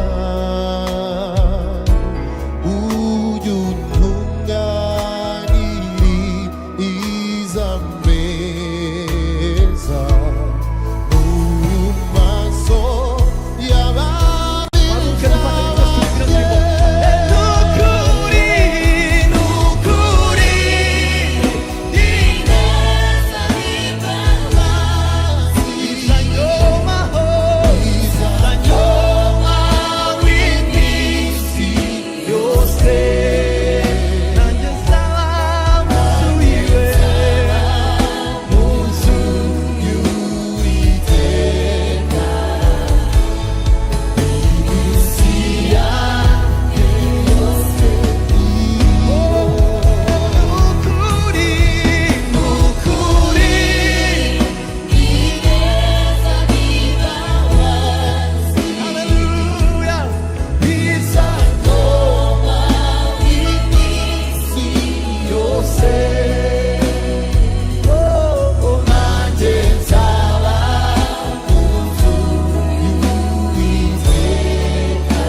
nzaba mu nzu y'Uwiteka iminsi yanjye yose iriho nanjye nzaba mu nzu y'Uwiteka iminsi yanjye yose iriho nanjye nzaba nzatura mu nzu yawe iminsi yanjye yose iriho n'ukuri ineza n'imbabazi bizanyoma w'iminsi yose nanjye nzaba mu nzu y'Uwiteka iminsi yanjye yose iriho.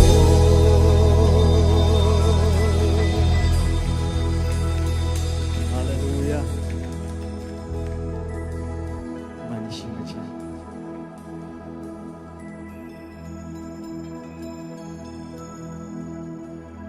Murakoze Yesu. uri mwiza imbabazi zawe ni nziza imigambi yawe ni myiza kuri twe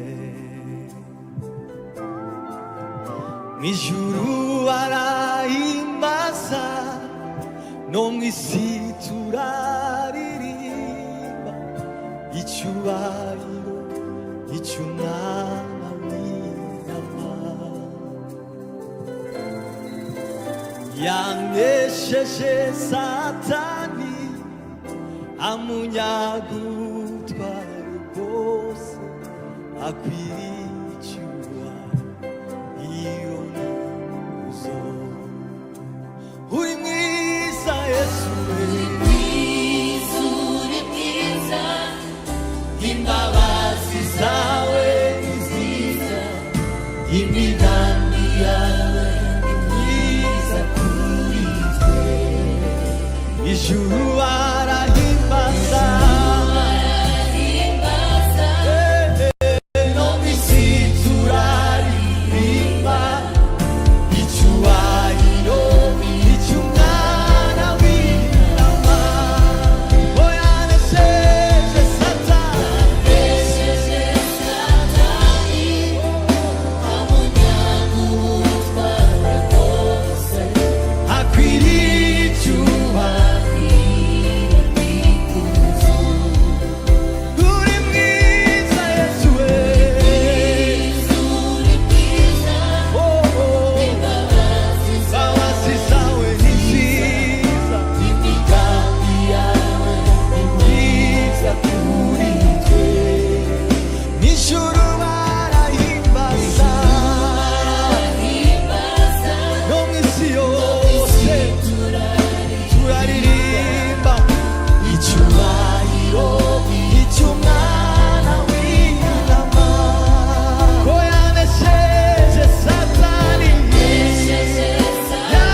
akwiriye icyubahiro n'ikuzo, akwiriye icyubahiro n'ikuzo, umwami wacu akwiriye icyubahiro, akwiriye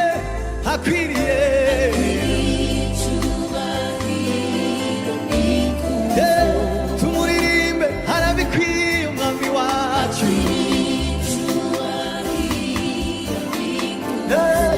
akwiriye icyubahiro, akwiriye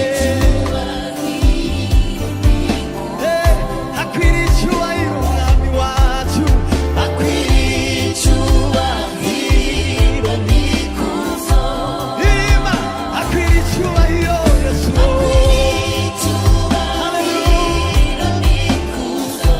tubivuge tubisubiremo, harabikwiriye umwami Yesu, harabikwiye tumuririmbe, akwiriye icyo cyubahiro, akwiriye ikuzo n'icyubahiro, akwiriye byose, akwiriye amashimwe, turamuririmba uyu munsi n'ejo, haleluya, akwiriye icyubahiro Yesu wacu, wabambwe ku musaraba, ku munsi wa gatatu akazuka, akwiriye icyubahiro, umwami tumuririmbe, tubivuge tubisubiramo, akwiriye icyubahiro, akwiriye icyubahiro, uwo mwami wacu, akwiriye icyubahiro, akwiriye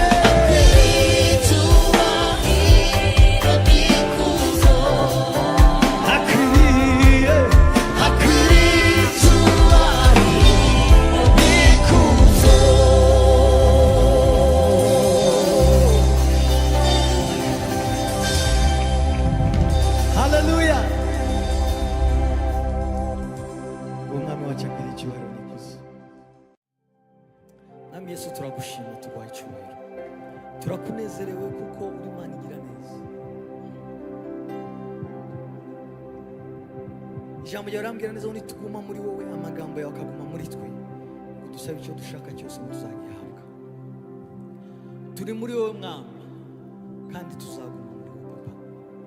Turagusabye ngo urebe imitima yacu, maze usubize ubwoko bwawe, tugire ibambe papa, utwubake, utwungure, utumenyeshe iby'ejo hazaza, ibituremerera urabizi, iby'imitima yacu yifuza urabizi, ibyo dukeneye urabizi kuruta undi muntu uwo ari we wese papa. Rero mwami, ngwino ukore ku mutima wa buri muntu wese witabiriye uyu munsi, mukoreho, usubize icyifuzo kiri ku mutima we, mugire neza papa, akubone uyu munsi, kandi ataha ava hano papa amenye neza ko kugukunda, kukumenya, kuza mu byawe nta gihombo na kimwe kirimo. Twibuke kubw'uyu munsi,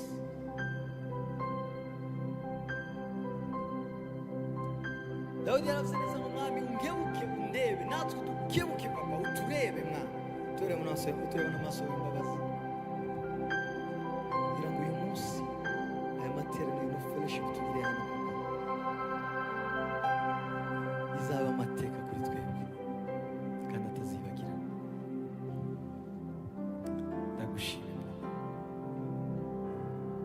urakoze Yesu, urakoze Yesu.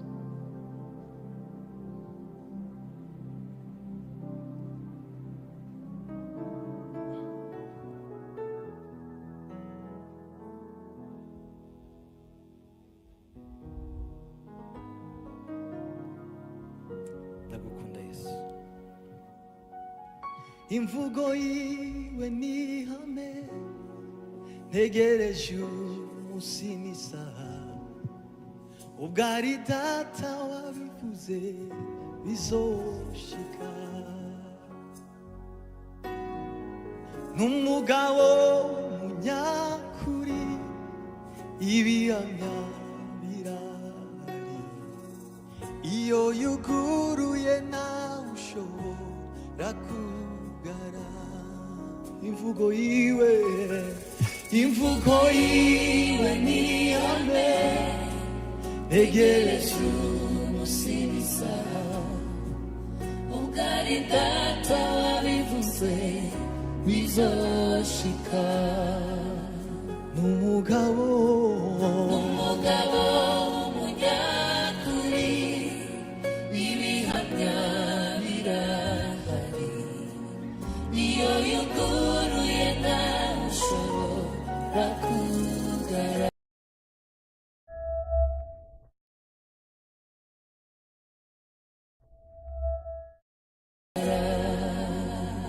Ana iyo wuguruye nta muntu n'umwe ushobora kugara, iyo wakinze nta n'umwe ushobora gukingura. Uyu munsi rero mwana udukingure papa, ubwo ari wowe wabivuze mwana bizaba, kandi turakwizeye. N'umugabo nyakuri ibihamya birahari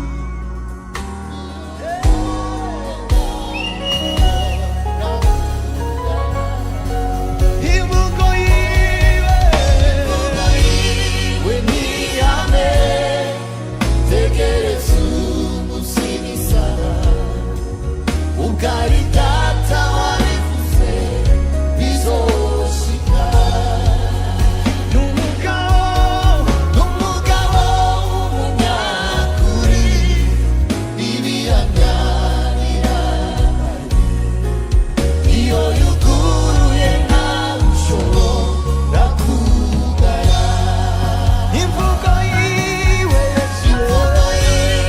ni ihame tegereza umusibisa ubwari data wabivuze bizoshika n'umugabo w'umunyakuri ibihamya birahari iyo yuguruye nawe ushobora kugara.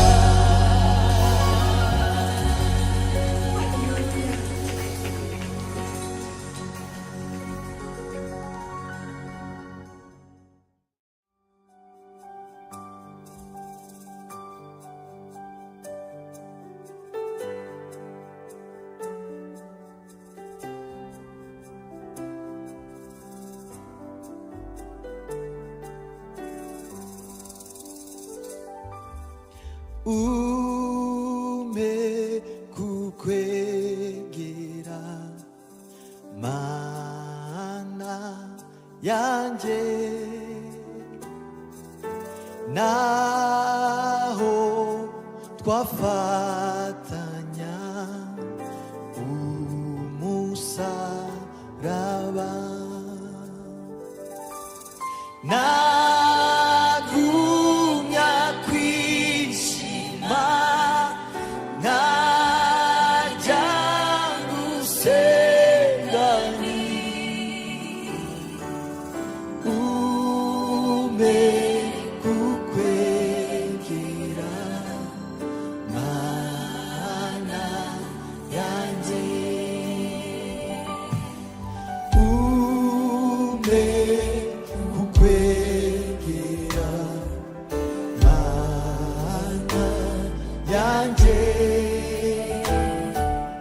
naho twafatanya umusaraba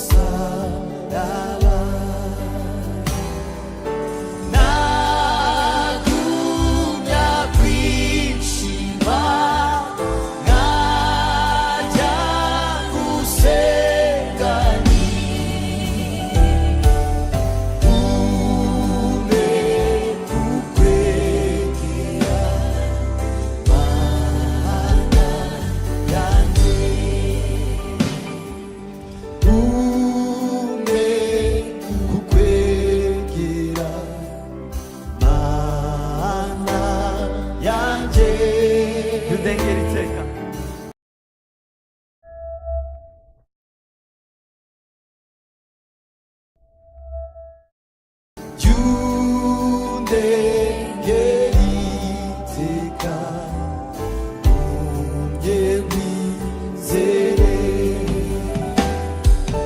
newe na satani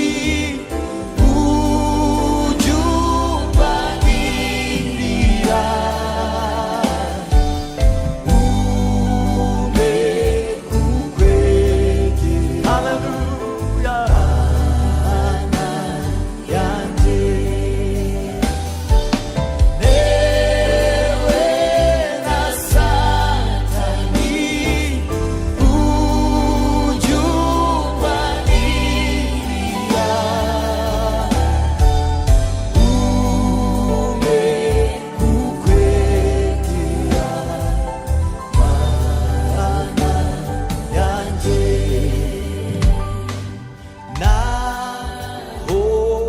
natuga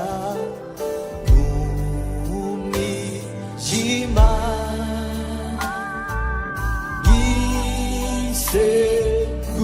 giseguriwe mbaye njyenyine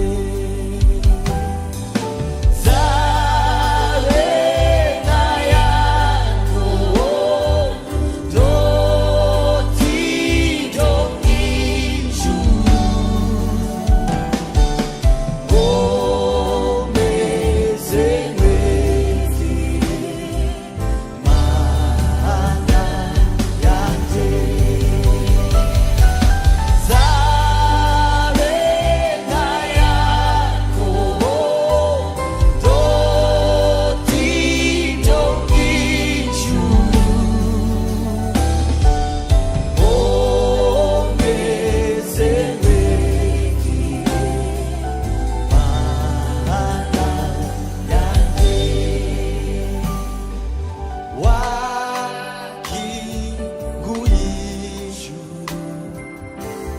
mana yanje ubego tugezayo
Satani ujumbanirira ume kukwegera mana yanje ume kukwegera mana yanje naho twafata umusaraba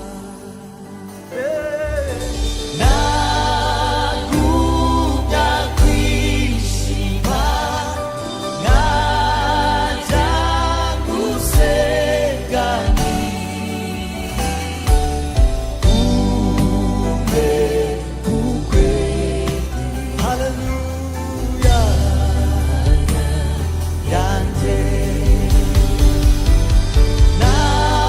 Nagumya kwishima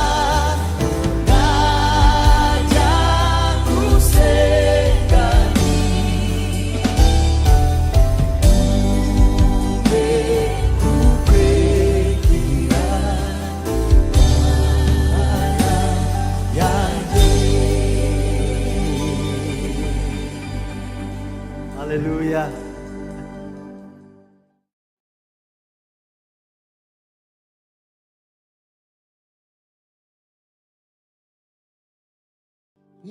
Ishuri bere imana fitumu nuvugira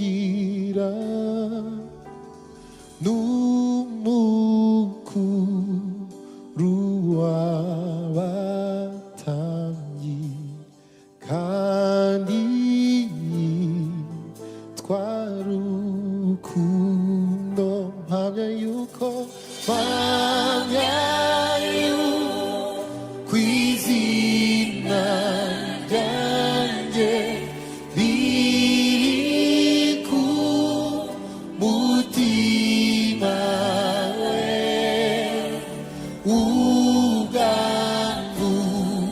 ubwangugira nta mwanzi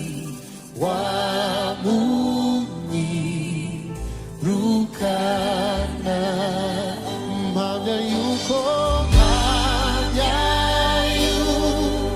kw'izina ryanjye riri ku mutima we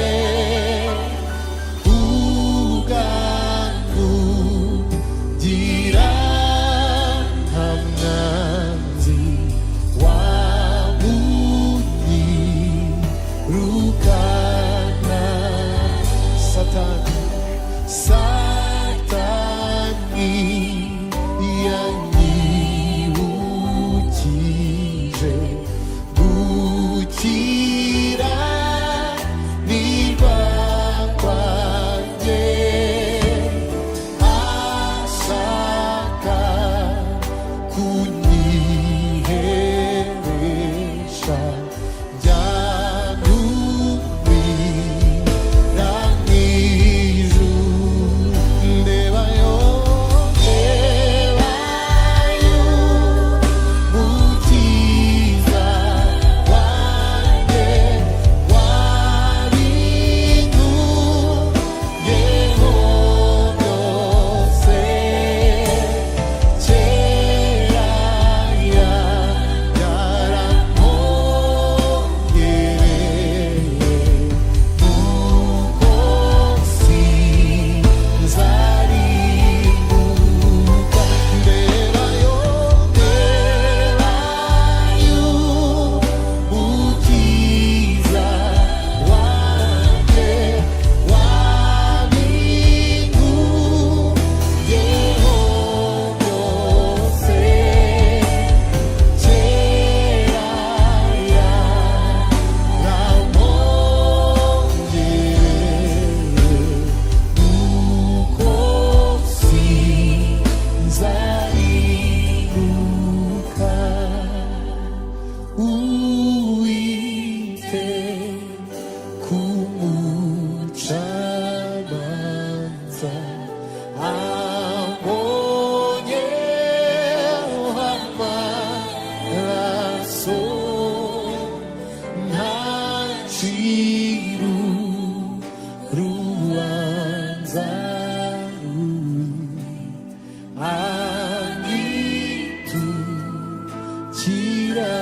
kiranutse twongere kandi uwite kumucamanza ambonye amaraso ntaciru rubanza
Tala understands that sometimes we need a little usaidizi to build their bright futures.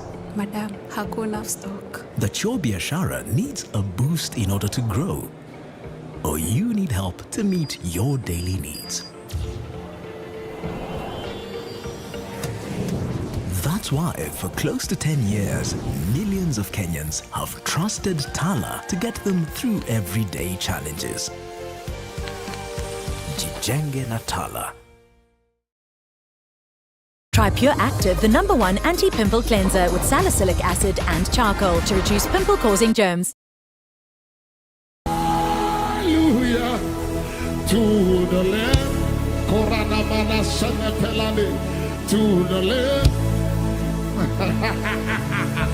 Oh,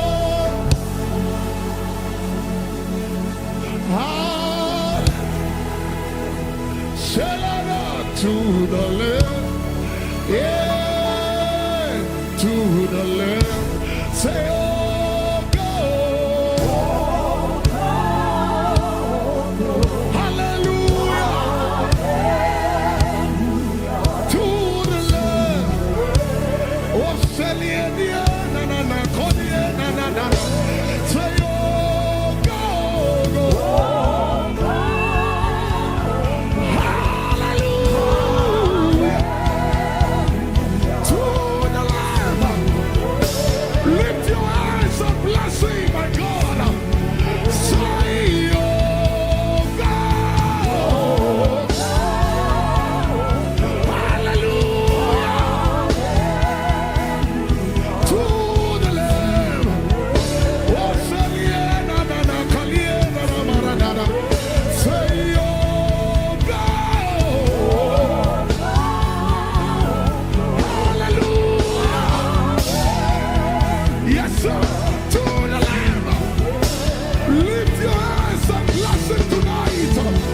Say, oh, God. Hallelujah. To the Lamb.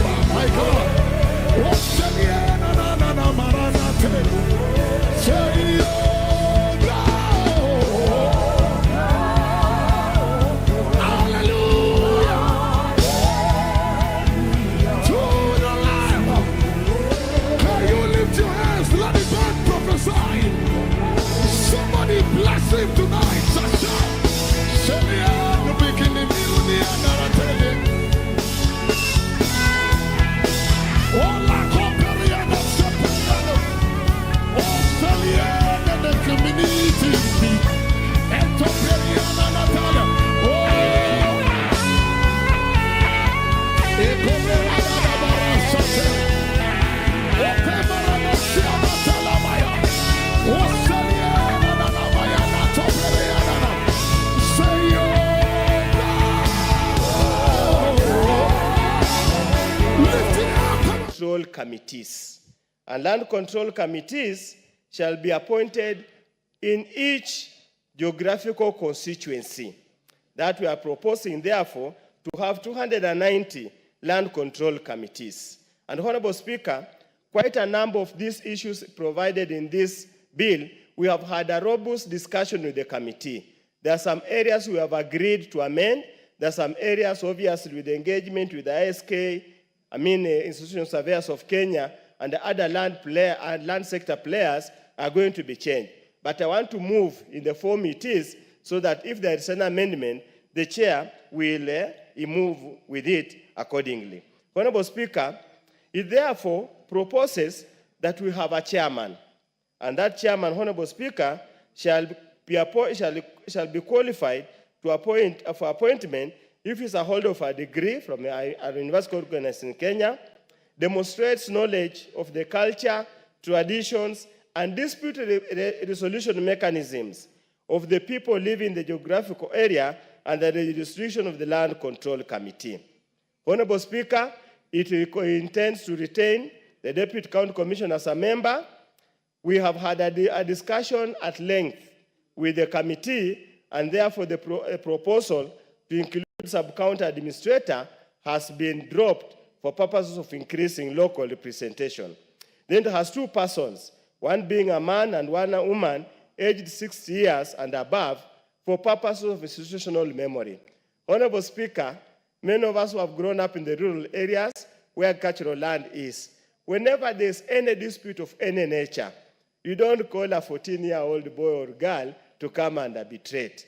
Most of where land matters are involved, where adjudication or where the general boundaries as opposed to fixed boundaries. So that's why there is thinking that a person who is 60 years and above has got adequate historical knowledge about the issues at hand. Then two other persons, one being a youth with demonstrated knowledge and experience in land law, surveying, land administration, or dispute resolution. Honorable Speaker, other than the chairman, all other members to be appointed to sit in the committee or to hold a secondary school certificate and must demonstrate knowledge in the culture, traditions, and dispute resolution mechanisms of the people living in the geographical area. The thinking, Honorable Speaker, is for you to sit and resolve land disputes, you need local understanding. How a Borana community member, how a Borana community resolve their disputes is that could be completely different from how a person like a Samia of the Luyas resolve their disputes. That's why we are saying it's foolhardy to pick a Masai to go and take him to Tarbad to resolve land dispute. That's why the insistence, you must understand the culture and traditional knowledge of those people. Of course, Honorable Speaker, must meet the requirement of Chapter 6. Honorable Speaker, unlike in the past, where probably the Cabinet Secretary, where probably the Registrar, or the PS, or the DC, or the CC had unfettered authority to appoint members to to land control boards as it is now, this new bill is proposing a paradigm shift to that.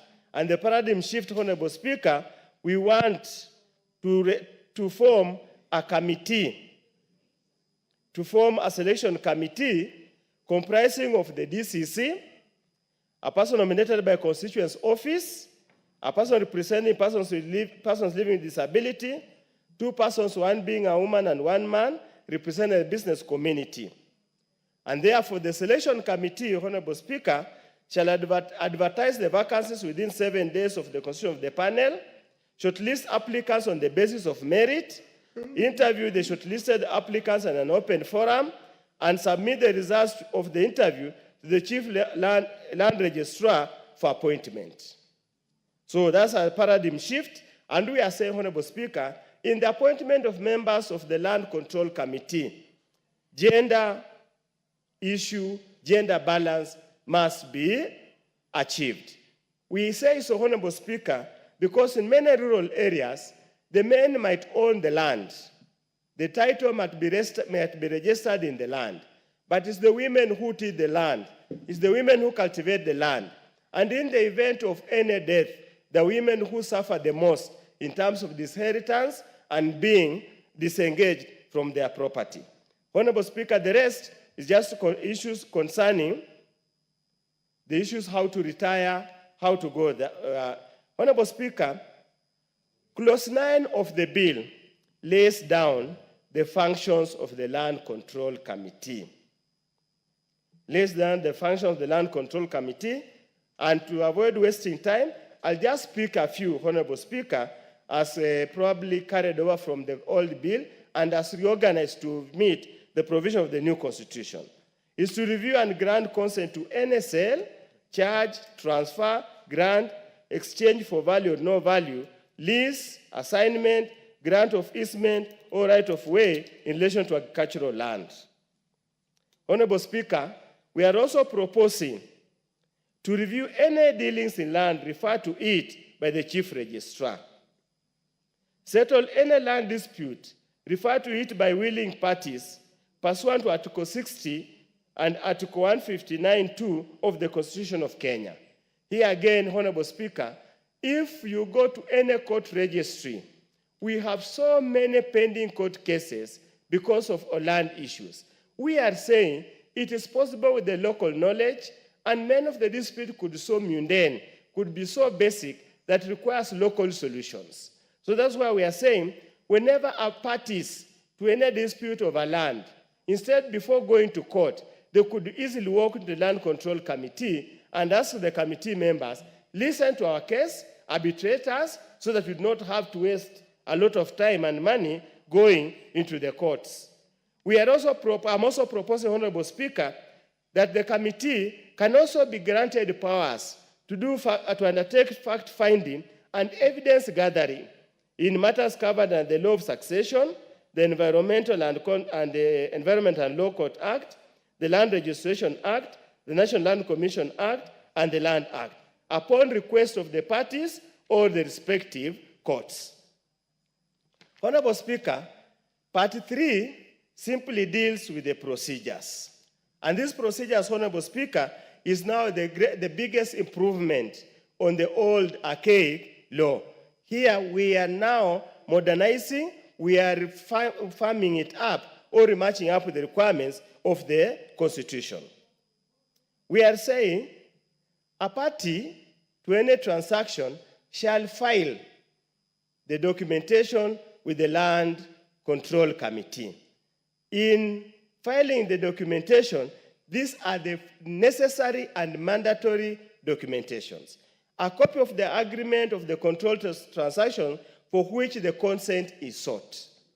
Honorable Speaker, currently, there is a prototype agreement that we have. You would normally find in many places. It is so inadequately drafted, Honorable Speaker, it never protects the rights of the parties. So we are saying, we're moving forward. Obviously, we would request the land control committees to develop a more binding agreement that will safeguard the interests of the parties. Then we need a copy of the cadastral map of the land affected by the transactions. So that, Honorable Speaker, the question of forged titles, the question of mismatched siting of the land is a thing of the past. A certified copy of the title document of the land affected by the transaction. So certified copy by the registrar of lands, the one who certifies, either a certified copy or a certificate of official search. Spousal consent to the transaction, that already provided for, we are reinforcing. Details of acreage held by each party within the geographical area and the jurisdiction of the committee.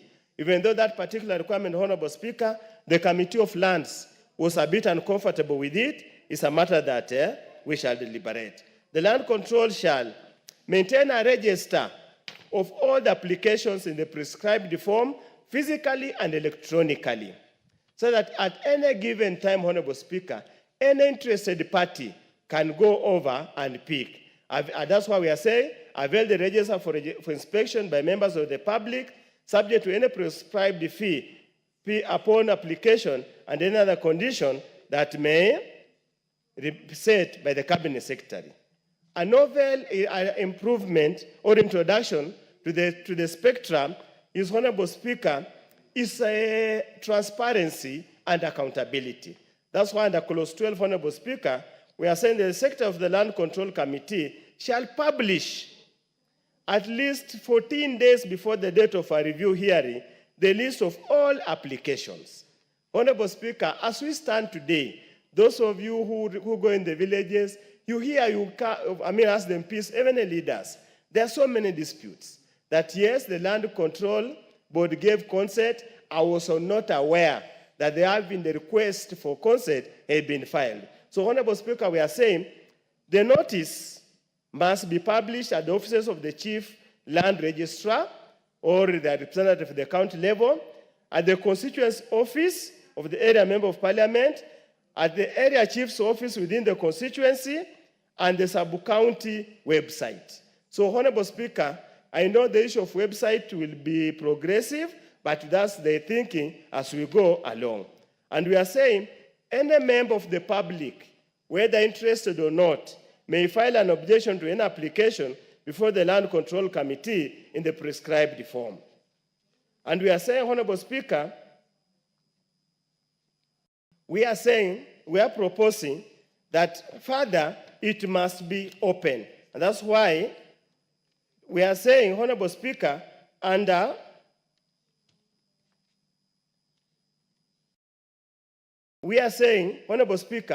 the hearing of the grant must be done in broad daylight, so that at the end of the process, the secretary will forward the resolution of the committee I will also post the resolution of the committee and forward the same to the registrar for purposes of dealing with it. Honorable Speaker, obviously any dispute of any nature will always give rise to disagreements or disputes. And that's why, Honorable Speaker, I'm proposing, Honorable Speaker, under clause 15, that the Cabinet Secretary shall, through a competitive process, appoint such land control appeals committee as may be necessary in the Gazette notice. An appeal committee shall comprise of a person who shall be a chairperson who shall be qualified to be appointed as a judge of the High Court, and 4 other persons who must possess a degree from a university recognized in Kenya and have knowledge and expertise in matters relating to land management, law, community service, dispute resolution, or fiscal planning. We are now putting a capping on the length of time the Land Control Committee shall dispose of any appeal. An appeal committee shall hear and determine an appeal within 30 days of its lodging. So, Honorable Speaker, Part 4 as typically is miscellaneous provisions. The same apply to Part 5, which relates to provisions of delegated powers. And finally, Honorable Speaker, Part 6 is transition and saving clauses. And the transition and saving clauses, Honorable Speaker, we are saying the Chief Registrar shall, as far as is possible, practical, appoint members of the Land Control Board existing before the commencement of this Act as members of the Land Control Committee established under this Act. We are further proposing, Honorable Speaker, any consent or direction given under the Land Control Act before the commencement of this Act shall be deemed as a consent or direction given in this Act. Finally, Honorable Speaker, I'm proposing the Land Control Act, Cap 302 of 1967, be repealed and replaced with this bill. Honorable Speaker, as I conclude, I know there has been a lot of interest in this bill, and there has been a lot of delay, and I'm aware, Honorable Speaker, at one time, the ministry had proposed a land law amendment bill which more or less spoke to about the provisions I have here, but they were again entrenching government bureaucracy in the land control boards instead of opening up and professionalizing the same. And therefore urge our colleagues here, members of parliament, let's pass this bill. It's going to revolutionize and operationalize and bring sanity in the land control board, even the transaction in the rural areas. Honorable Speaker, we have been treated to so many cases of people being disinherited, widows losing their property, children losing their inheritance, simply because there has been a procedural way of approving those transactions, Honorable Speaker. I'm saying again, as is typical, the Cabinet Secretary can as well declare any area as a controlled transaction area and bring it to the armpit of this particular bill. The Cabinet Secretary can as well find that a certain agricultural area, zone for agricultural area, does not require to be under this bill. It can as well gazette to exempt the same. But we are saying the most important thing, let us professionalize, let us make it open and transparent. There should be never any secret between that transaction. Because, Honorable Speaker, we are still grappling with the issue of minimum and maximum land sizes that was proposed in the Constitution. We have been unable to get a workable formula to implement the same. Because nobody, however good you are, you based in Nairobi, cannot set minimum and maximum land holding for somewhere in Mandera, because the land holding capacity are completely different compared to Kisii area. The productivity is completely different compared to that to different areas. It might now be necessary that these land control committees could be as well be enhanced with their powers to generate some kind of a formula for that area based on the local circumstances. Honorable Speaker, we also made amendments to the Land Act by bringing the land indices. We have also been unable, Honorable Speaker, to implement the same because the ever-changing nature of land values, land transactions, and the question of arms land transactions that are expected in an atypical land policy process. So I urge my colleagues, this is a progressive bill. Let's give it a serious thought. Let it go through so that we can revolutionalize, remove quacks, remove underhand deals that will save our constituents the headache and the pain. With those few remarks, Honorable Speaker, I move and request my neighbor here, Professor, to second. Thank you, Honorable Speaker. Professor Jaldesa. Thank you, Mr. Speaker. I do consider that this is a very important bill. The land is a very emotive matter, and the fact that the moment we decide to put the management of land issues in the hand of the locals, I think we'll have made a breakthrough, and for that, I support the bill. Fair enough.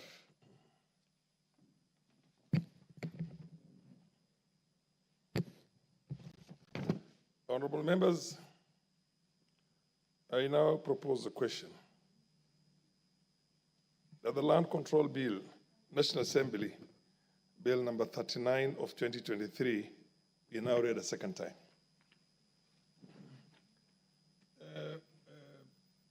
Timothy Wanyonyi. Thank you, Mr. Speaker. I just want to add my voice on this bill. Mr. Speaker, we all remember the land control boards, and this is the genesis of many disputes in land ownership in this country. Families have been disinherited or have been, land taken away or sold without the family even being aware. Now, by creating these committees at the constituency level, they provide local solutions right at the grassroots and very close to the people. And the people who will be sitting on these committees, Mr. Speaker, there will be people who are carefully selected and people who come from within the locality who understand the issues of land and have knowledge of even the history of any particular land within the locality, so that they don't go into matters that will bring conflict within the community or the families. Mr. Speaker, sometimes people take things very lightly in terms of land, and sometimes when you read cases about land, there are some cases that have been in existence in court for a long time. People who studied those cases maybe in the 40s or 50s, those cases are still there because somebody messed up that issue. But once we have these, the committees at the constituency level, and we also have appeals committee that is also established to look into the issues that have come out from the committee which is handling that matter. I believe this is a very critical amendment, bill that will now establish a very robust committees at the constituency level, and this is localizing home ground solutions. I'm sure it will minimize the disputes that emanate from that. The bill also provides that the committees will explore to use the alternative dispute resolutions, which for me, I believe this is also something good, so that we minimize the many court cases at court to court and sometimes delay to get the solutions. So when we have these dispute resolutions referred to within the same locality, Mr. Speaker, they'll provide a quick solution and the disputes will be resolved quickly. And within this, because the people who are dealing with this are people who understand and they know the issues of land within that area. Mr. Speaker, I just want to support this bill and also thank the mover, Professor Undo, for bringing up this very critical bill that is going to revolutionize how land dealings in this country.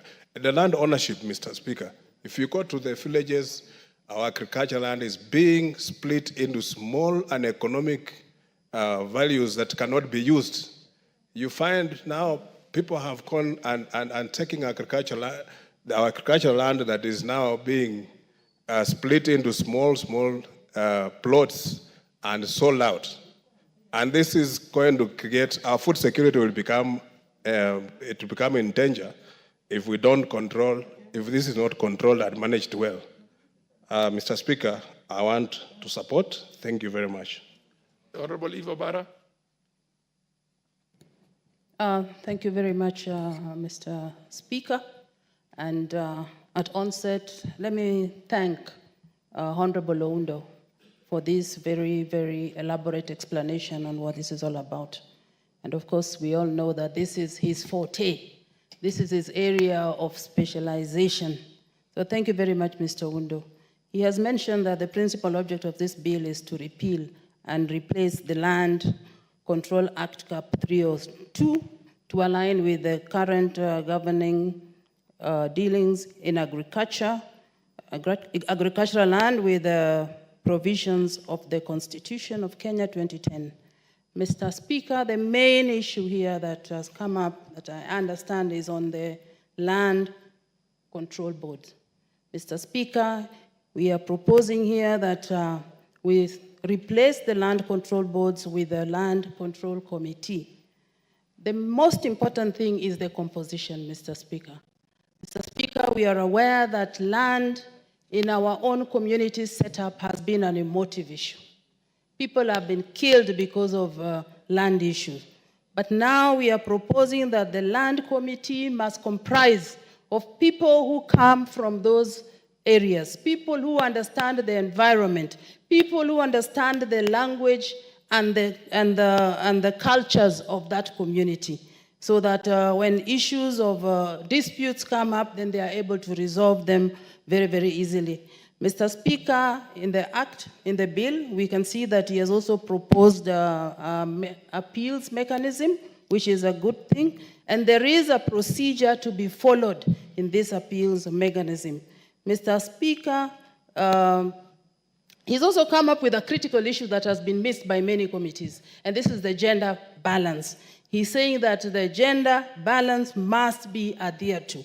And that is a good thing, Mr. Speaker, because we know that women, mostly it's men who are in these committees, but women have a very different perspective on issues, and most of the time it's family focused, and they are able to save a situation whereby families have been disinherited.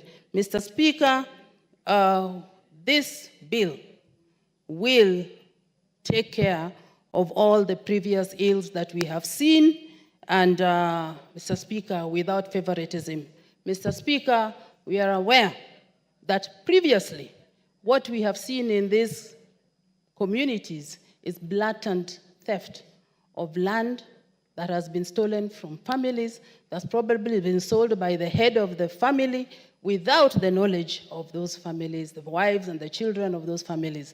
I think recently, without mentioning names, Mr. Speaker, an issue has arisen in this house where a family appeared to have been disinherited by those who are most expected to take care of them. Thank you very much, and once again, I support. Thank you. Thank you, Mr. Speaker. Mr. Speaker, as a member of the Lands Committee, first of all, I would like to congratulate Honorable Oudo for the Land Control Bill 2023. Mr. Speaker, I raise on Standing Order number 35. The House has no quorum as we right now have noted that we don't have enough members in the House. Understandably so, this was a special sitting today.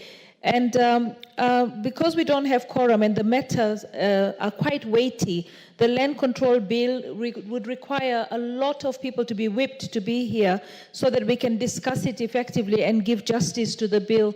So on Standing Order number 35, I beg to say that the House has no quorum. I understand. I mean, once the issue of a quorum is raised, and indeed, yes, as you put it, there doesn't seem to be quorum. I can only direct that the quorum bill be rung for 8 or 10 minutes. 10 minutes, yes. And if there are any members of any of the whips who are here, please go out and whip the members.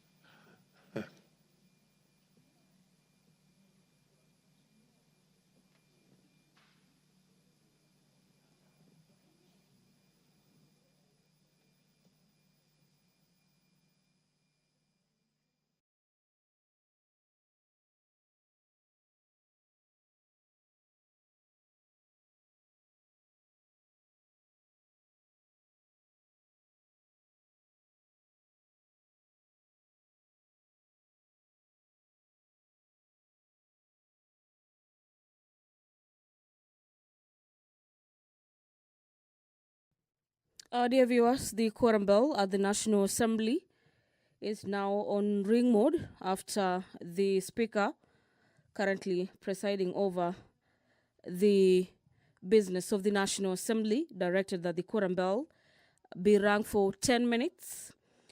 This directive came about after the member for the Nairobi County, Honorable Esther Passari, stood on a point of order notifying the Speaker that the House lacks the requisite quorum to continue with the consideration of the matter on the floor, which is the Land Control Bill, Bill number 3 of 2023.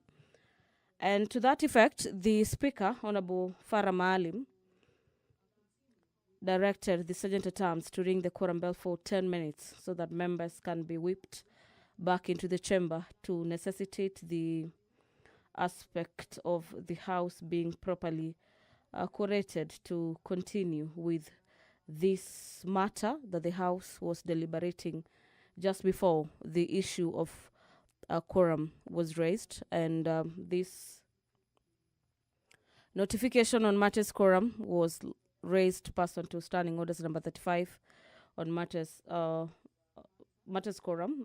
Rather, that directive that the quorum bell be rung for 10 minutes is guided by the House Standing Orders number 35.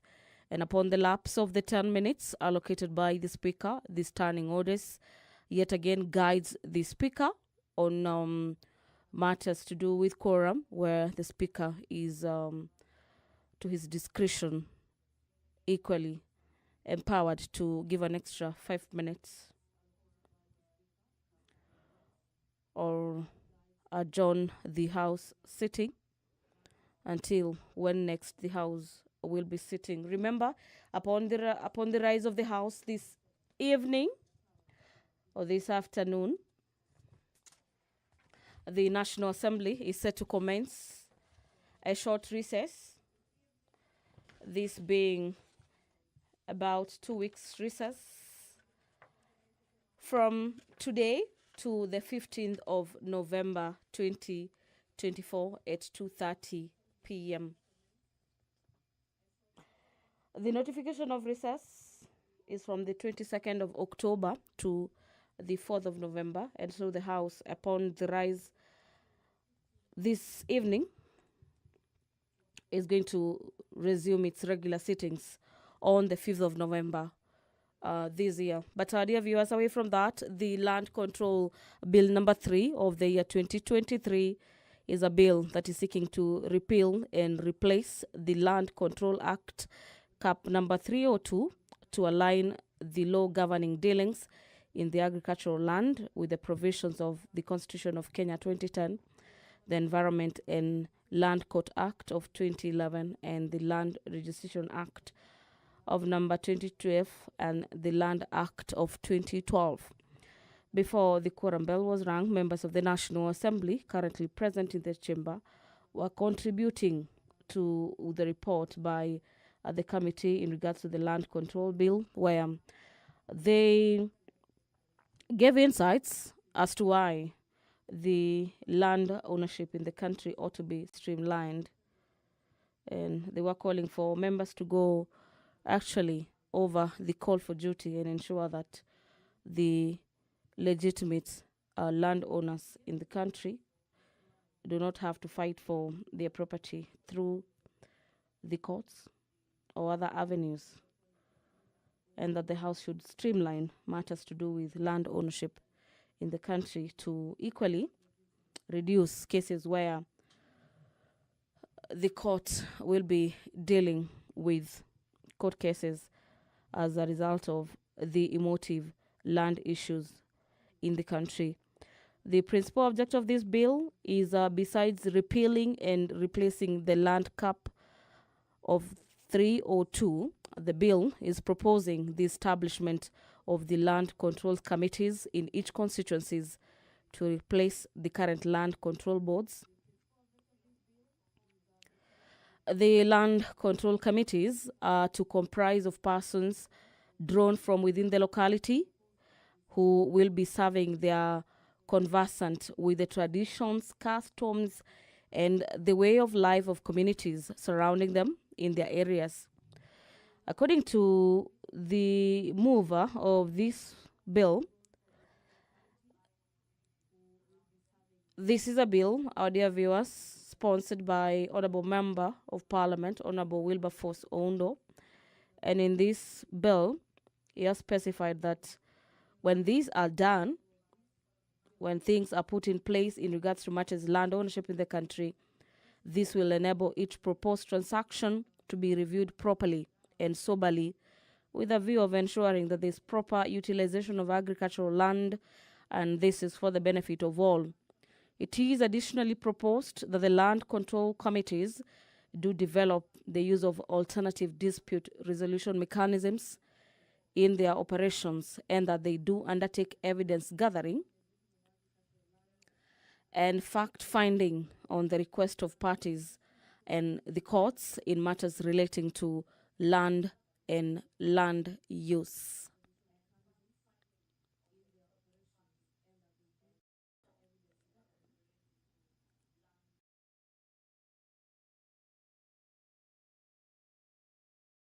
The bill delegates legislative powers to the Cabinet Secretary responsible for land to make regulations for the carrying out into effect of its provisions. This bill on matters controlling of land do not limit any fundamental rights or freedoms. And as to whether the bill is a money bill within the meaning of Article 114 of the Constitution,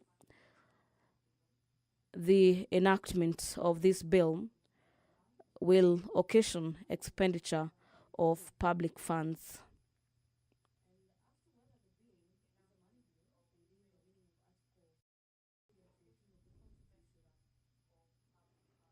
Well, the bill under Part 5 on matters provisions on delegated powers, the Cabinet Secretary may make regulations for prescribing anything which may be prescribed under this Act, and generally for carrying out into effect the purposes of provisions of this Act. The Cabinet Secretary, again, is set to make regulations without prejudice to generality and subsection of regulations in regards to the streamlining of land ownership in the country. For the purposes of Article 94, subsection 6 of the Constitution, the purposes as well as objectives of the delegation is to enable the Cabinet Secretary make regulations to provide for the better carrying out into effect of the provisions of this Act, and equally enable the land control committees and appeals committees to discharge their functions more effectively. The authority of the Cabinet Secretary is to make regulations under this Act and will be limited to the bringing into effect the provisions of this Act and equally fulfillment of the objectives specified under the bill. The other aspect factored in this bill is the principles and the standards applicable to the regulations that will be made under this section. And these principles and standards allow me to hand over back to the chamber. The time being 4:50 p.m., this House stands adjourned until Tuesday, the 5th of November, 2024 at 2:30 p.m.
Tala understands sometimes we need a helping hand kulipa fees.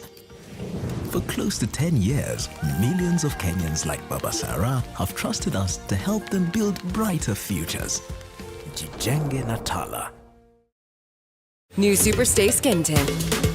For a bright, fresh look. Maybelline, New York.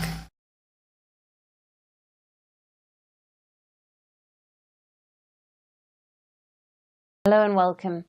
Let's take a look at our top story. It looks like all is not going well for Kenya.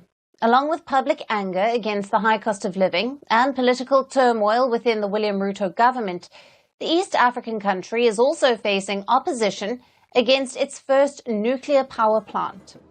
Dozens of residents, activists and environmentalists rallied in Kenya's Kilifi against the proposal to build the country's first nuclear power plant near the coastal town. The controversial plant in the Kilifi County is located around 500 kilometers from the capital, Nairobi. This county is Kenya's top coastal tourist hub. It is renowned for its pristine sandy beaches and is one of the best spots for boating and snorkeling around coral reefs. The county is also popular for bird watching in the Arabuko-Sokoke forest, a significant natural habitat for the conservation of rare and endangered species, which is also on the tentative list of UNESCO World Heritage Sites. The Kenyan government says the construction of the major plant will begin in 2027, but local residents are up in arms against it.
keep praising you. Yet no one sums you up. Then I asked the Lord,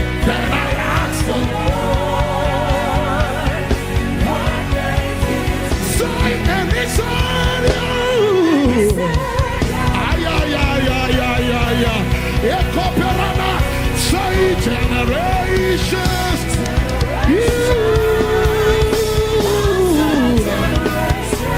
Keep praising you.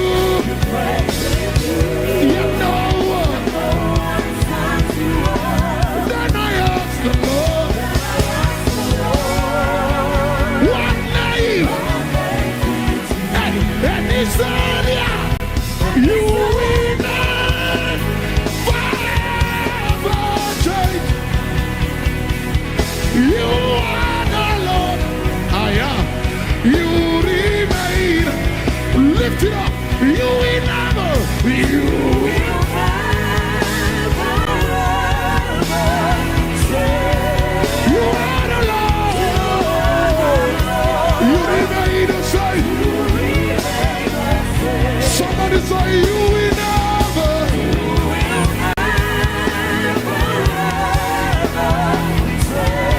You are the Lord.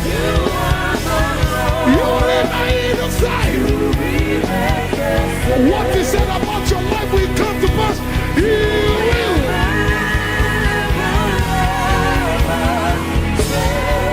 You are the Lord. You remain the same. Say it one more time. You will never. You will never.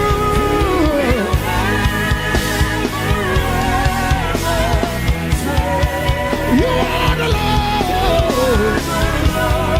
Open your mouth. 30 seconds. Tell him about his promises. Bless him about the things he has said about your life. Agabaradia tele. Etopire bebe.